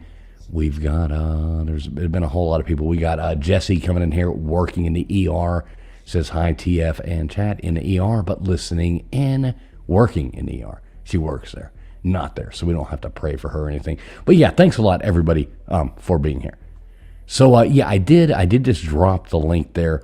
I will pin it, but pinned at the top of mine right now is, and I'll drop that again here in a moment, just in the regular chat, but for UAPedia and the link to go to your conference. So tell everybody about your conference one more time, because we got new people tuning in. So let them know what you got coming up next week.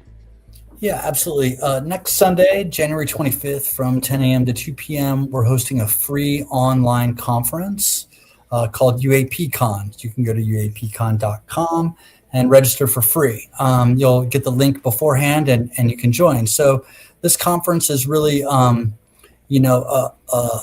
furthering the conversation beyond sort of what you saw in Age of Disclosure and government disclosure, nuts and bolts. And it's talking more about the nature of reality, the experiences and what happens in different type of non-human intelligence experiences and UAP experiences, and then the implications of UAP on society, on culture, on spirituality, religion, and then ultimately on science. So we have our closing keynote fireside chat with Dr. Thomas Brophy from IONS, which is the Institute of Noetic Science.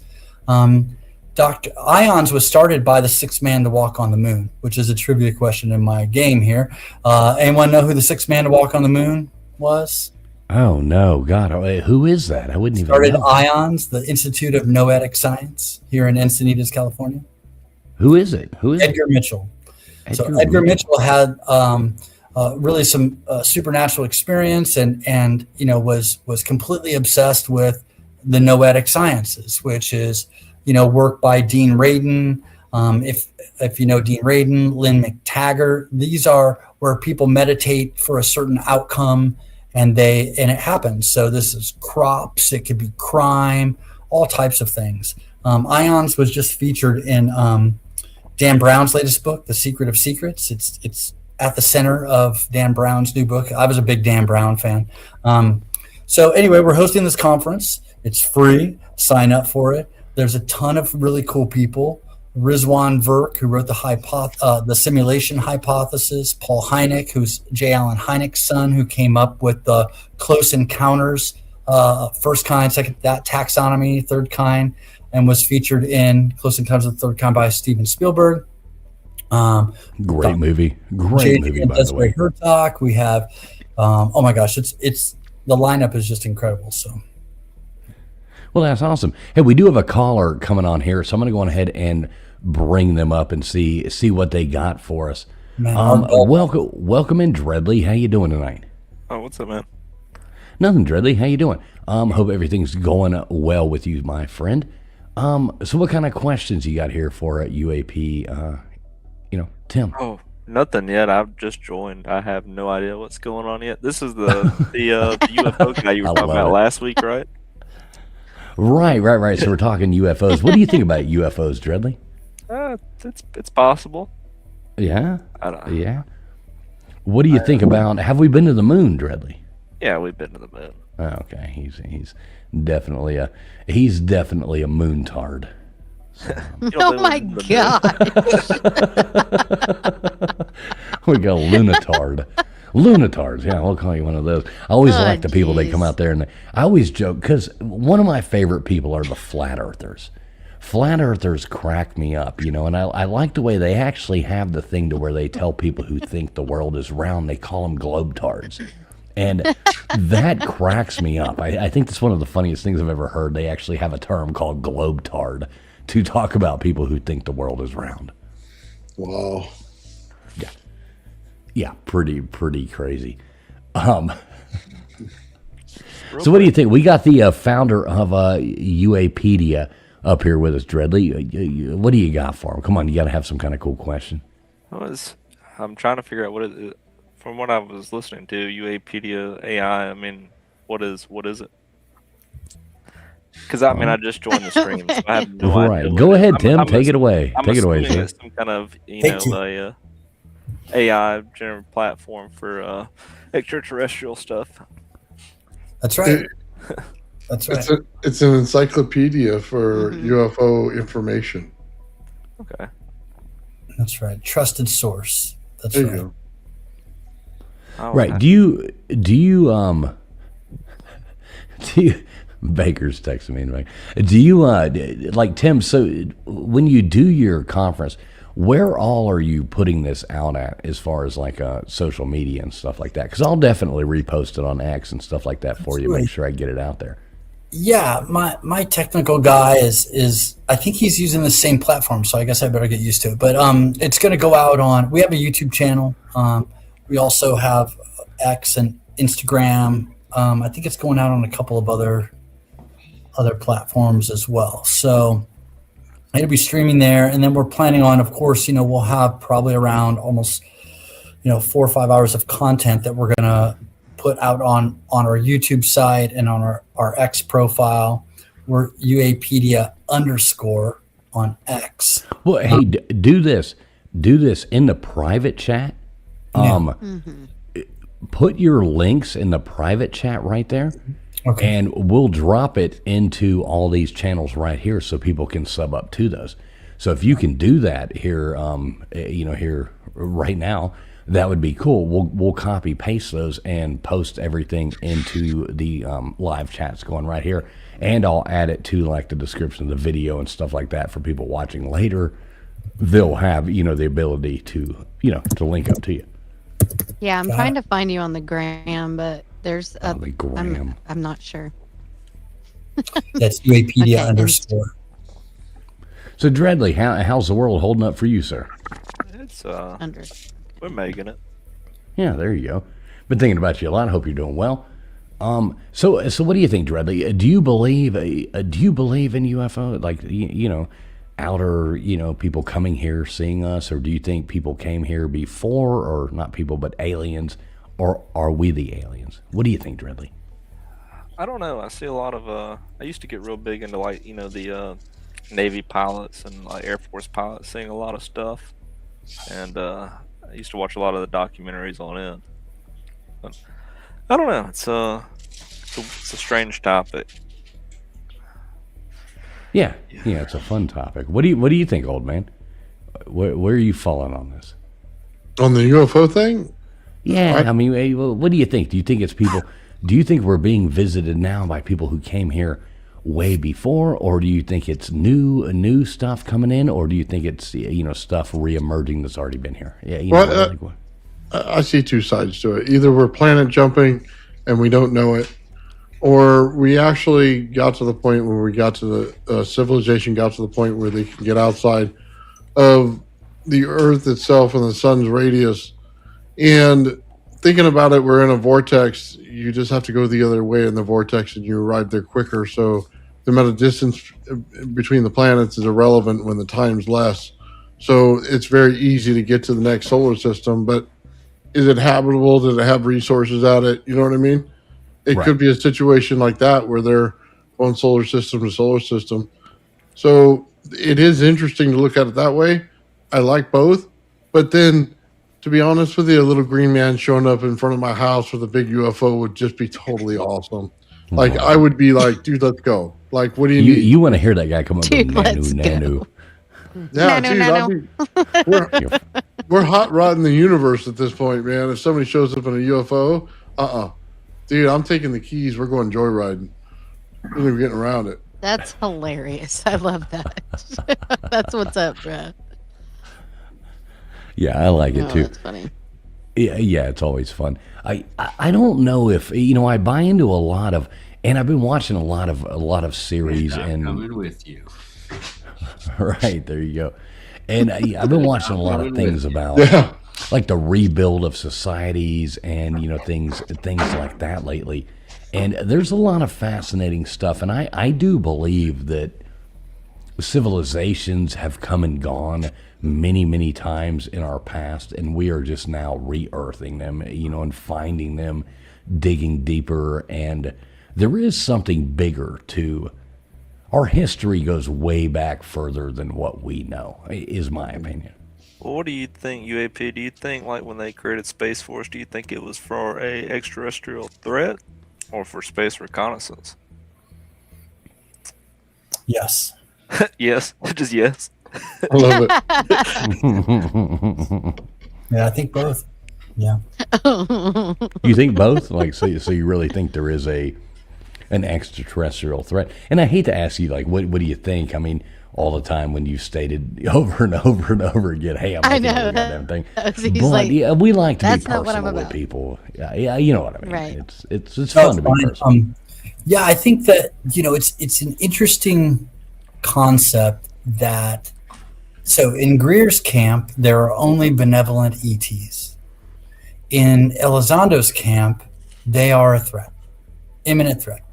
So who do you believe on that? Is it somewhere in between? Is it both? I think Space Force is an interesting reaction to sort of, where we are in defense and this kind of thing. If you're monitoring space, you're likely seeing things that you can't explain. Well, I guess what I meant to say by it is, do you think it's used for extraterrestrials, or do you think it's more to do reconnaissance on other countries. I guess that's the way I should have worded it. Mm. Yeah, then I would. my answer is both. Still both. I think it's used for both. Yeah. So do you buy into a lot of like what do you think about the dark side of the moon? I think it's. It's a great album. I love Like, that. I've listened to it exactly. Right. 100 times at least. Yeah. The dark side of the moon, according to the astronauts that went there, they heard eerie music, they saw lights, they saw structures. It's interesting that the moon doesn't rotate and it's locked in its orbit the way that it is. It's something that we can only speculate about. I think one of the things that's really interesting is that, there are laws limiting the size of telescopes that individuals can own. And why And would that be? why would that be? So, there's a lot of amateur astronomers out there that start to push on this. And, that's why they're looking at 3i Atlas. They have better images than NASA does. That's why, when these amateur astronomers point towards the moon, they see structures and things that don't make sense, like the craters all being uniform versus, at an angle. There's lots of anomalies. So you really like the moon though, right? This moon one has it's something that you're really interested in. Is that true? They really limit the size that you can. Is that true? Yeah. Yeah, I'm not Googling right now, but yeah, you could fact check that. Yeah. That's interesting. That's weird. You learn something new every day, don't you, KJ? I'm telling you. That's crazy. Oh well. Thanks everybody for coming Why in. is that funny? I'm trying to catch up with the chat here. Going down. I know I'm running behind. Trying to catch up with all the chat. Good to see you in there. All kinds of people trying to highlight your comments. Let everybody know that we do appreciate you being here. Thanks a lot, everybody, for coming in. So we are gonna be wrapping this up soon. Dreadly, my friend, you got any last questions for UAP? No, that was it. I was just coming in to say hello. All right. Well, hey, we will hang out in the back, for a few minutes after the show. Feel free to, I'll hang pop out. back in or just, you know what I mean, Dreadly? You're more than welcome to pop back in and say hey to us in the back after the show. Always love hearing from your brother. Appreciate you coming up. All right. Thanks a lot. There we go. Dreadly checking in with us. Thanks a lot, Dreadly. UAPedia, Tim, going ahead one more time. I know this sounds redundant and over and over and over again, but we have new people coming in. We have new people, blah, blah, blah. Before we wrap this thing up, please tell everybody once again about everything you're doing. I mean, I know it's like you already said it, and I feel like, you know what I mean? I don't want to be an asshole, but we do have new people coming in, and we want to drop your links, and I think that's going on right now. People are dropping your links right now. So go on ahead and tell everybody what you got coming up, what you got. Yeah, so I appreciate it. I don't mind repeating it all. So we have UAPedia, which is our online encyclopedia with case files, biographies, historical reviews, in-depth articles, dossiers that have all been fact-checked and put through our claims taxonomy and speculation labels. So that's out there. It's free. It's open source.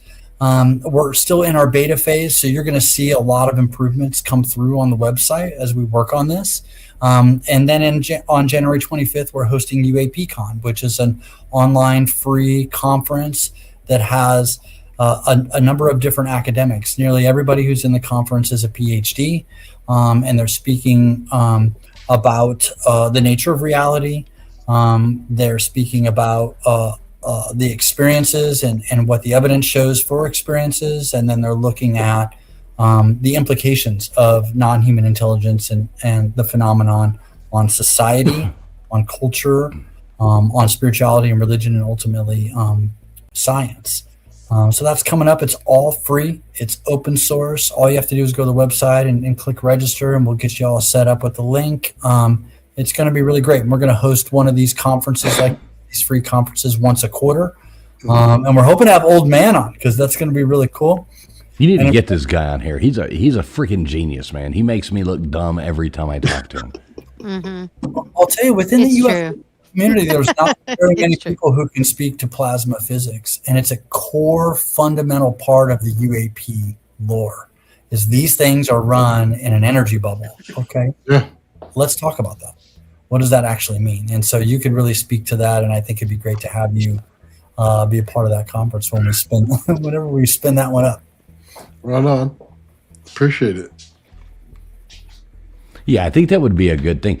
Oh, Nathan, old man, he's taught me a lot of things, and he does fascinating stuff all the time. And he has, meeting him was a godsend to us because we like to talk about all kinds of stuff and run our mouths, but we don't know what the hell we're talking about. So every now and then, it's a good thing to have somebody who is actually smart, not just absolute morons like us. So, old man would be a hell of a person for you to contact there, Tim. Appreciate that. Yeah, I learned a lot tonight. It was really great. Thank you guys for having me on. It was awesome. Hey, I thought you're it was welcome great. back. You're welcome back anytime. I know I have already signed up for your thing on it's the 25th, right? The 25th next Sunday. Right. Yep, So I expect to get an email, correct? you will. Yep. Okay, so everybody I'm going to go on ahead and drop that again here. This right here is the link to UAPCon, and this will also, I think if you go on it and search that, I mean, they can go back and hit and, see your website and all that jazz right there as well. So, if they go to this, they can see everything. But this is the link to UAPCon right there where you can sign up at the bottom. Y'all, please do register to this. Show this guy And it's some a love free because- it's a free conference like on like Have you signed that's- up yet, KJ? Not yet. Well, not yet, but yes, I've already. Yes, But you I'm will. going to. Yes, I will. Yeah. Yeah, for sure. I've already signed up. I signed up last night, I think. And I think his hopefully I do think your Twitter and your Instagram and stuff like that links were dropped as well. So hopefully everybody go over there and check you out, man. I'd really like that. You're a good guest, and I'm gonna come surfing with you. If I go out there and meet up with my buddy over there. Dude, you get in, dude. San I hope Diego. he does. I'd love a video. It'd be Oh, yeah. hilarious. You gonna go surfing? That would be with us, Tim? awesome. Yeah, let's go. Let's go. KJ, the friend I'm talking about, right? Adam? Yes, I figured. Yeah, Right, yeah, I exactly. gotcha. He's Yeah. begging me to come out there to San Diego. I mean, and, you go- should. The years are ticking by, bro. You got to do it. I know I'm 39 like the rest of you. I know. And it's getting harder to surf every day, but I'm telling I guarantee you, I can still shred I it. can't wait. I hope you do it. The thing I don't like, so before we wrap this up, all right, so the thing I don't like, being like from South Florida and stuff like that, y'all's water is cold, man. I got to wear some kind of like wetsuit and shit. Yeah, you know? that's different. I know, it's cold. What do you say about that, Tim? Like, how do you feel? You ever been to South Florida? Yeah. Was it weird for you to jump in the water and it's like bath water? So warm. Yeah, it's the water here, is right now it's around 62 degrees. So you Ooh, don't ooh la wanna- la. I saw a guy out there though today. He was in trunks. He was trunking it, and That's I crazy. that's not me. I wear a wetsuit, but See, wetsuits. yeah. You gotta watch for the black demon out there. That shark they always talk about on the coast of California. The black demon.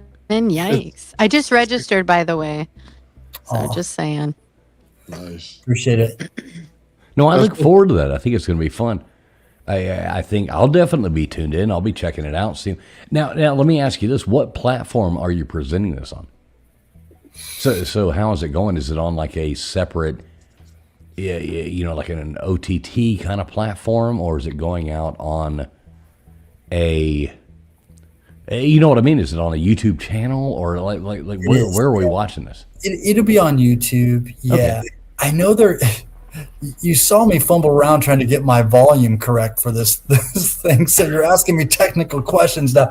So You need a producer like that. Like that. So I know my partner's using StreamYard. We have a YouTube channel. I know it's going to be streamed on a number of different platforms. It's going to go live on on X and Instagram and YouTube. I think there's more, but I don't know for sure. I should probably know that before I come on a show, but we'll send you the link. You'll have the link. You'll be able to see it. Yeah, make sure, definitely make sure you do that, because, I will definitely share it out on YouTube, share it out on Twitter, share it out on all that stuff. So, the night before or something like that, when you have all the information, just text me. You got my number. Just text me, let me know the information, and I'll spread that out for you too. You know what I mean? We like to help people out and spread the love. So definitely send me all the information. I'm sure, Gutters will do the same. Old Man will do the same. KJ will do the same. You know what I mean? We'll all push that out for you and help you, get your thing out there. You know what I mean? Absolutely. And I really do appreciate that. Thank you. Don't be shy. Yeah, you know what I mean? That'll be cool. Yeah, really appreciate it. Yeah, we're trying to get, we're relatively new. We just launched in November. So we're still building out our you're babies. We're babies. We're just getting started. So we're looking for people to follow us on Twitter for all of the exciting things that are going to happen. And, we appreciate the community, coming together the way it has. We've had so many people contact us wanting to help and write articles and, and fact check and help us produce videos. It's been really great. We've had a really great response from everybody. So despite what you see on Twitter, there's good people out there. There's community. There are people who, aren't just there to, stir up dust or whatever. Right. And I do like the thought process of putting it out there and let people decide. I don't like people saying this can't be real because I don't agree with it. This can't be real because I don't agree with it. Here's the goddamn information. Y'all do with it what you will. That's and, right. I do kind of like that. And, some people are idiots and they're going to buy into the wrong information. I might be an idiot and buy into the wrong. You know what I mean? I might be the idiot. Hell, my name's Traveling Fools. I got it. I got fool in my name. So you know what I mean? I concur. Yeah, exactly. Well, you just met me, KJ. So Yeah. we got that. So, Tim, any last words before we wrap this thing up? I just really appreciate being on the show. It's a lot of fun. You guys got a lot of my personal beliefs out of me. Yeah. I like it. We ring you out like you know what I mean? Which was kind of fun to share. It's kind of mind blowing to me that this started with the trivia game. And then now, we have a website and an encyclopedia. We have a conference, and I still haven't really done the game yet. So that's sort of the next thing. But to be on a show and being able to talk about this and just, have an open forum and communities really means a lot. So I really appreciate it. So have you been on a lot of shows? No. I was on a trivia show. Right. Well, I watched you on our buddy, our mutual friend's channel over there, well known. Yeah. And that was cool. He's a super cool guy, and I guess that's how you hooked up with us, correct? That's right. So I've done well known, and now I've done this show. Yeah. Oh, okay. So that's all you've done. Okay, cool. But I have a feeling after this conference, it's going to be a little bit different. I don't, once Jeff Nucitelli opens up the conference and people realize, we'll announce that next week. It hasn't even been announced yet. Things are going to change. Yeah, I looked at that. Some of those people are big name people. I did look really at some of your name. guests. Yeah, some of them. I mean, they've hundreds and hundreds of thousands of YouTube subs and hundred. I mean, some of these people are really big people in the world of this. So you're gonna blow up. Your thing is gonna blow up. And I want you to look back years later, and I challenge you to look back years later and say, you know what? I never had more fun on a panel than I did coming over here to Abbinormal, where they just joked around and asked me about my personal beliefs, whether or not we landed on the moon. Yeah. No, it's been great, and I do think you're right about that. I think it, in our friend group, in our consciousness club, we talk about being pre-famous. there's a bunch of people in that group that are doing really amazing things, and we talk about that a lot. We have friends of ours that are coming out with a documentary in the spring called Frequency. And I just saw an early screening, and it was absolutely incredible. So there's this concept of being pre-famous, I think, is pretty funny. It's we'll see. Well, don't forget about us when you're big and famous, and I text you and be like, "Hey man, can I come up on your show?" Help us. Yeah, exactly. Don't forget about us, but about us peons. When you become famous and you've got crazy hair and you're saying aliens like what's his face on Ancient Aliens, Sergio or whatever the hell his name is. I love that guy. One of the few people, I've got like 5 people who love to meet in my life, but that's one of them. Like, goddamn, I love that guy. He's cool as shit. Yeah.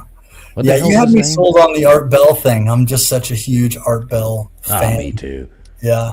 Me too. I grew up on it. I remember back in the day, late at night, sitting there, trying to moving one of those old radios with the antenna, with the aluminum foil on top of it, and you'd be hitting it on this one, but now the Earth's moving, so I'd have to like turn the radio, turn the antenna, trying to get. Oh, now I'm tuning in Chicago. Now I'm tuning into scrolling the dial. Oh my God, it's cutting out. I got to tune the radio. Oh my God, what good days that was. Yeah, I'm a huge fan of Art Bell, and I think that talking. Did George Norrie ruin it? Yeah, I just listen to the Art Bell archives now. Me too. That's my thing. Yeah, I'll tell you a funny story. I went to Contact in the Desert, which is really great. If you're looking for a community, if you've had an experience, and you want to look these people in the eye and see what you think, Contact in the Desert is a really great conference to go to. Here, it's a few hours away from me in Palm Springs. But I took an Art Bell book there because my daughter and I went, and he has a book.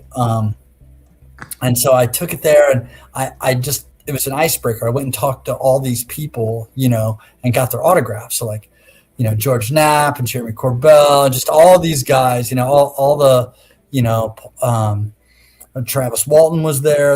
I have probably 100 autographs from a lot of people there. I was such a fanboy, and I was just running around this conference. I got to meet and talk with all these people because of this Art Bell book. It was such a great icebreaker because I was like, "Hey, have you seen this book?" And so it was really great. And I have really fond memories of Art Bell. So yeah, he's the god. He's the one who made me get into radio, made me get into even doing this. This is kind of my side hobby thing that I do on Friday nights just for fun with my friends. But, finding wonderful people like you is the reason we do it, man. Thanks so much for all your fascinating things. Hang out in the back for a second. We're going to wrap this up, but hang out in the back because we want to get a little more information from you, like your social security number and, your the first, name of your dog and, all those things they ask you when we need your credit scores.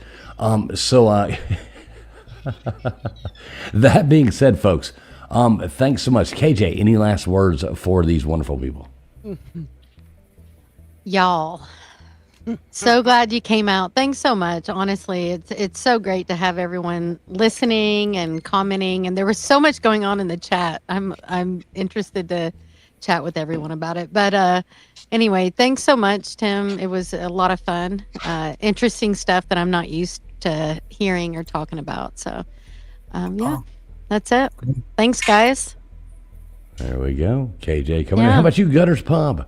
Gutters Pub, tell us what you got going on this week. Tell everybody about your wonderful agenda.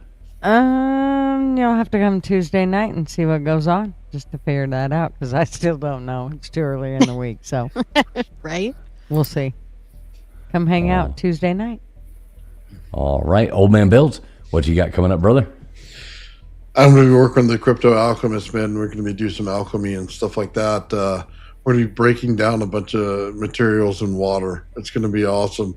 We got a big old microscope over here, man. We're going to be looking at every little piece of it as it's broken down. Not many people get to see that, so we're going to be one of the lucky ones to get to see exactly what it looks like on the channel. We're going to be doing a lot of high voltages and stuff like that with the RAV concept, the radio and art vehicle. Also, the monatomics right here. Basically, when you break down silver, break down gold to its base element. You know what I mean? So we got a lot of that stuff going on the channel. Yeah, Tesla coils.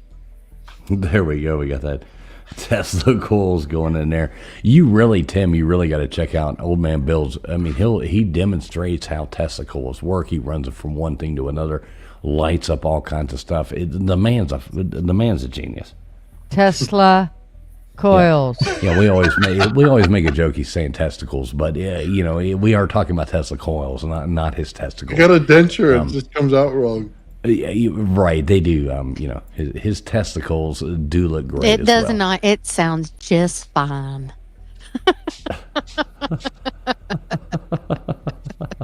All right. So we're wrapping this up. Thanks so much, everybody, for coming in. Thank you, Tim. Everybody I'm going to post the link right here one last time. Link to UAPCon right there. I'm dropping it into the chat again. I will put it into the description of the video later on. Everybody do make sure, go over there and check that out. Tim, I thank you very much for coming up here and doing this with us. I hope you had fun. My pleasure. Absolutely. It was a blast. Thanks so much. All right, brother. Well, on that note, we're going to get out of here. Everybody do make sure you tell us goodbye in the chat. I'll play some kind of funky video, and we will get the hell out of here. Hell, let's go something with the moon. All right, see you guys later on. Happy Friday night.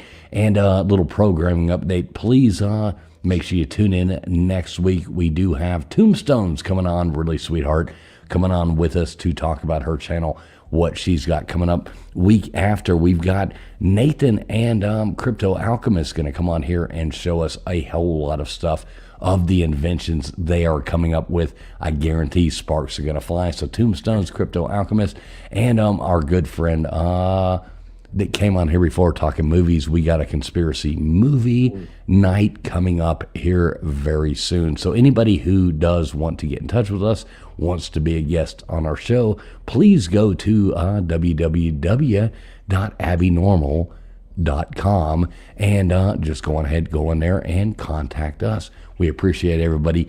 God bless to all of you, and we hope everybody has a wonderful week. And we'll see you next week. Also, Friday night, we probably will be doing Trivia Night coming back this week over here on Traveling Sunday Fools night. channel. Or Sunday night. Yeah. Sorry, Sunday. Be there or be dead. Sunday night, trivia, 10 o'clock Eastern Standard Time. Peace out.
I love this comment right here from Dispatch Center. Good night, America. As Art Bell always said in the show. Art Bell the God. Thank you, Dispatch. Appreciate you, brother.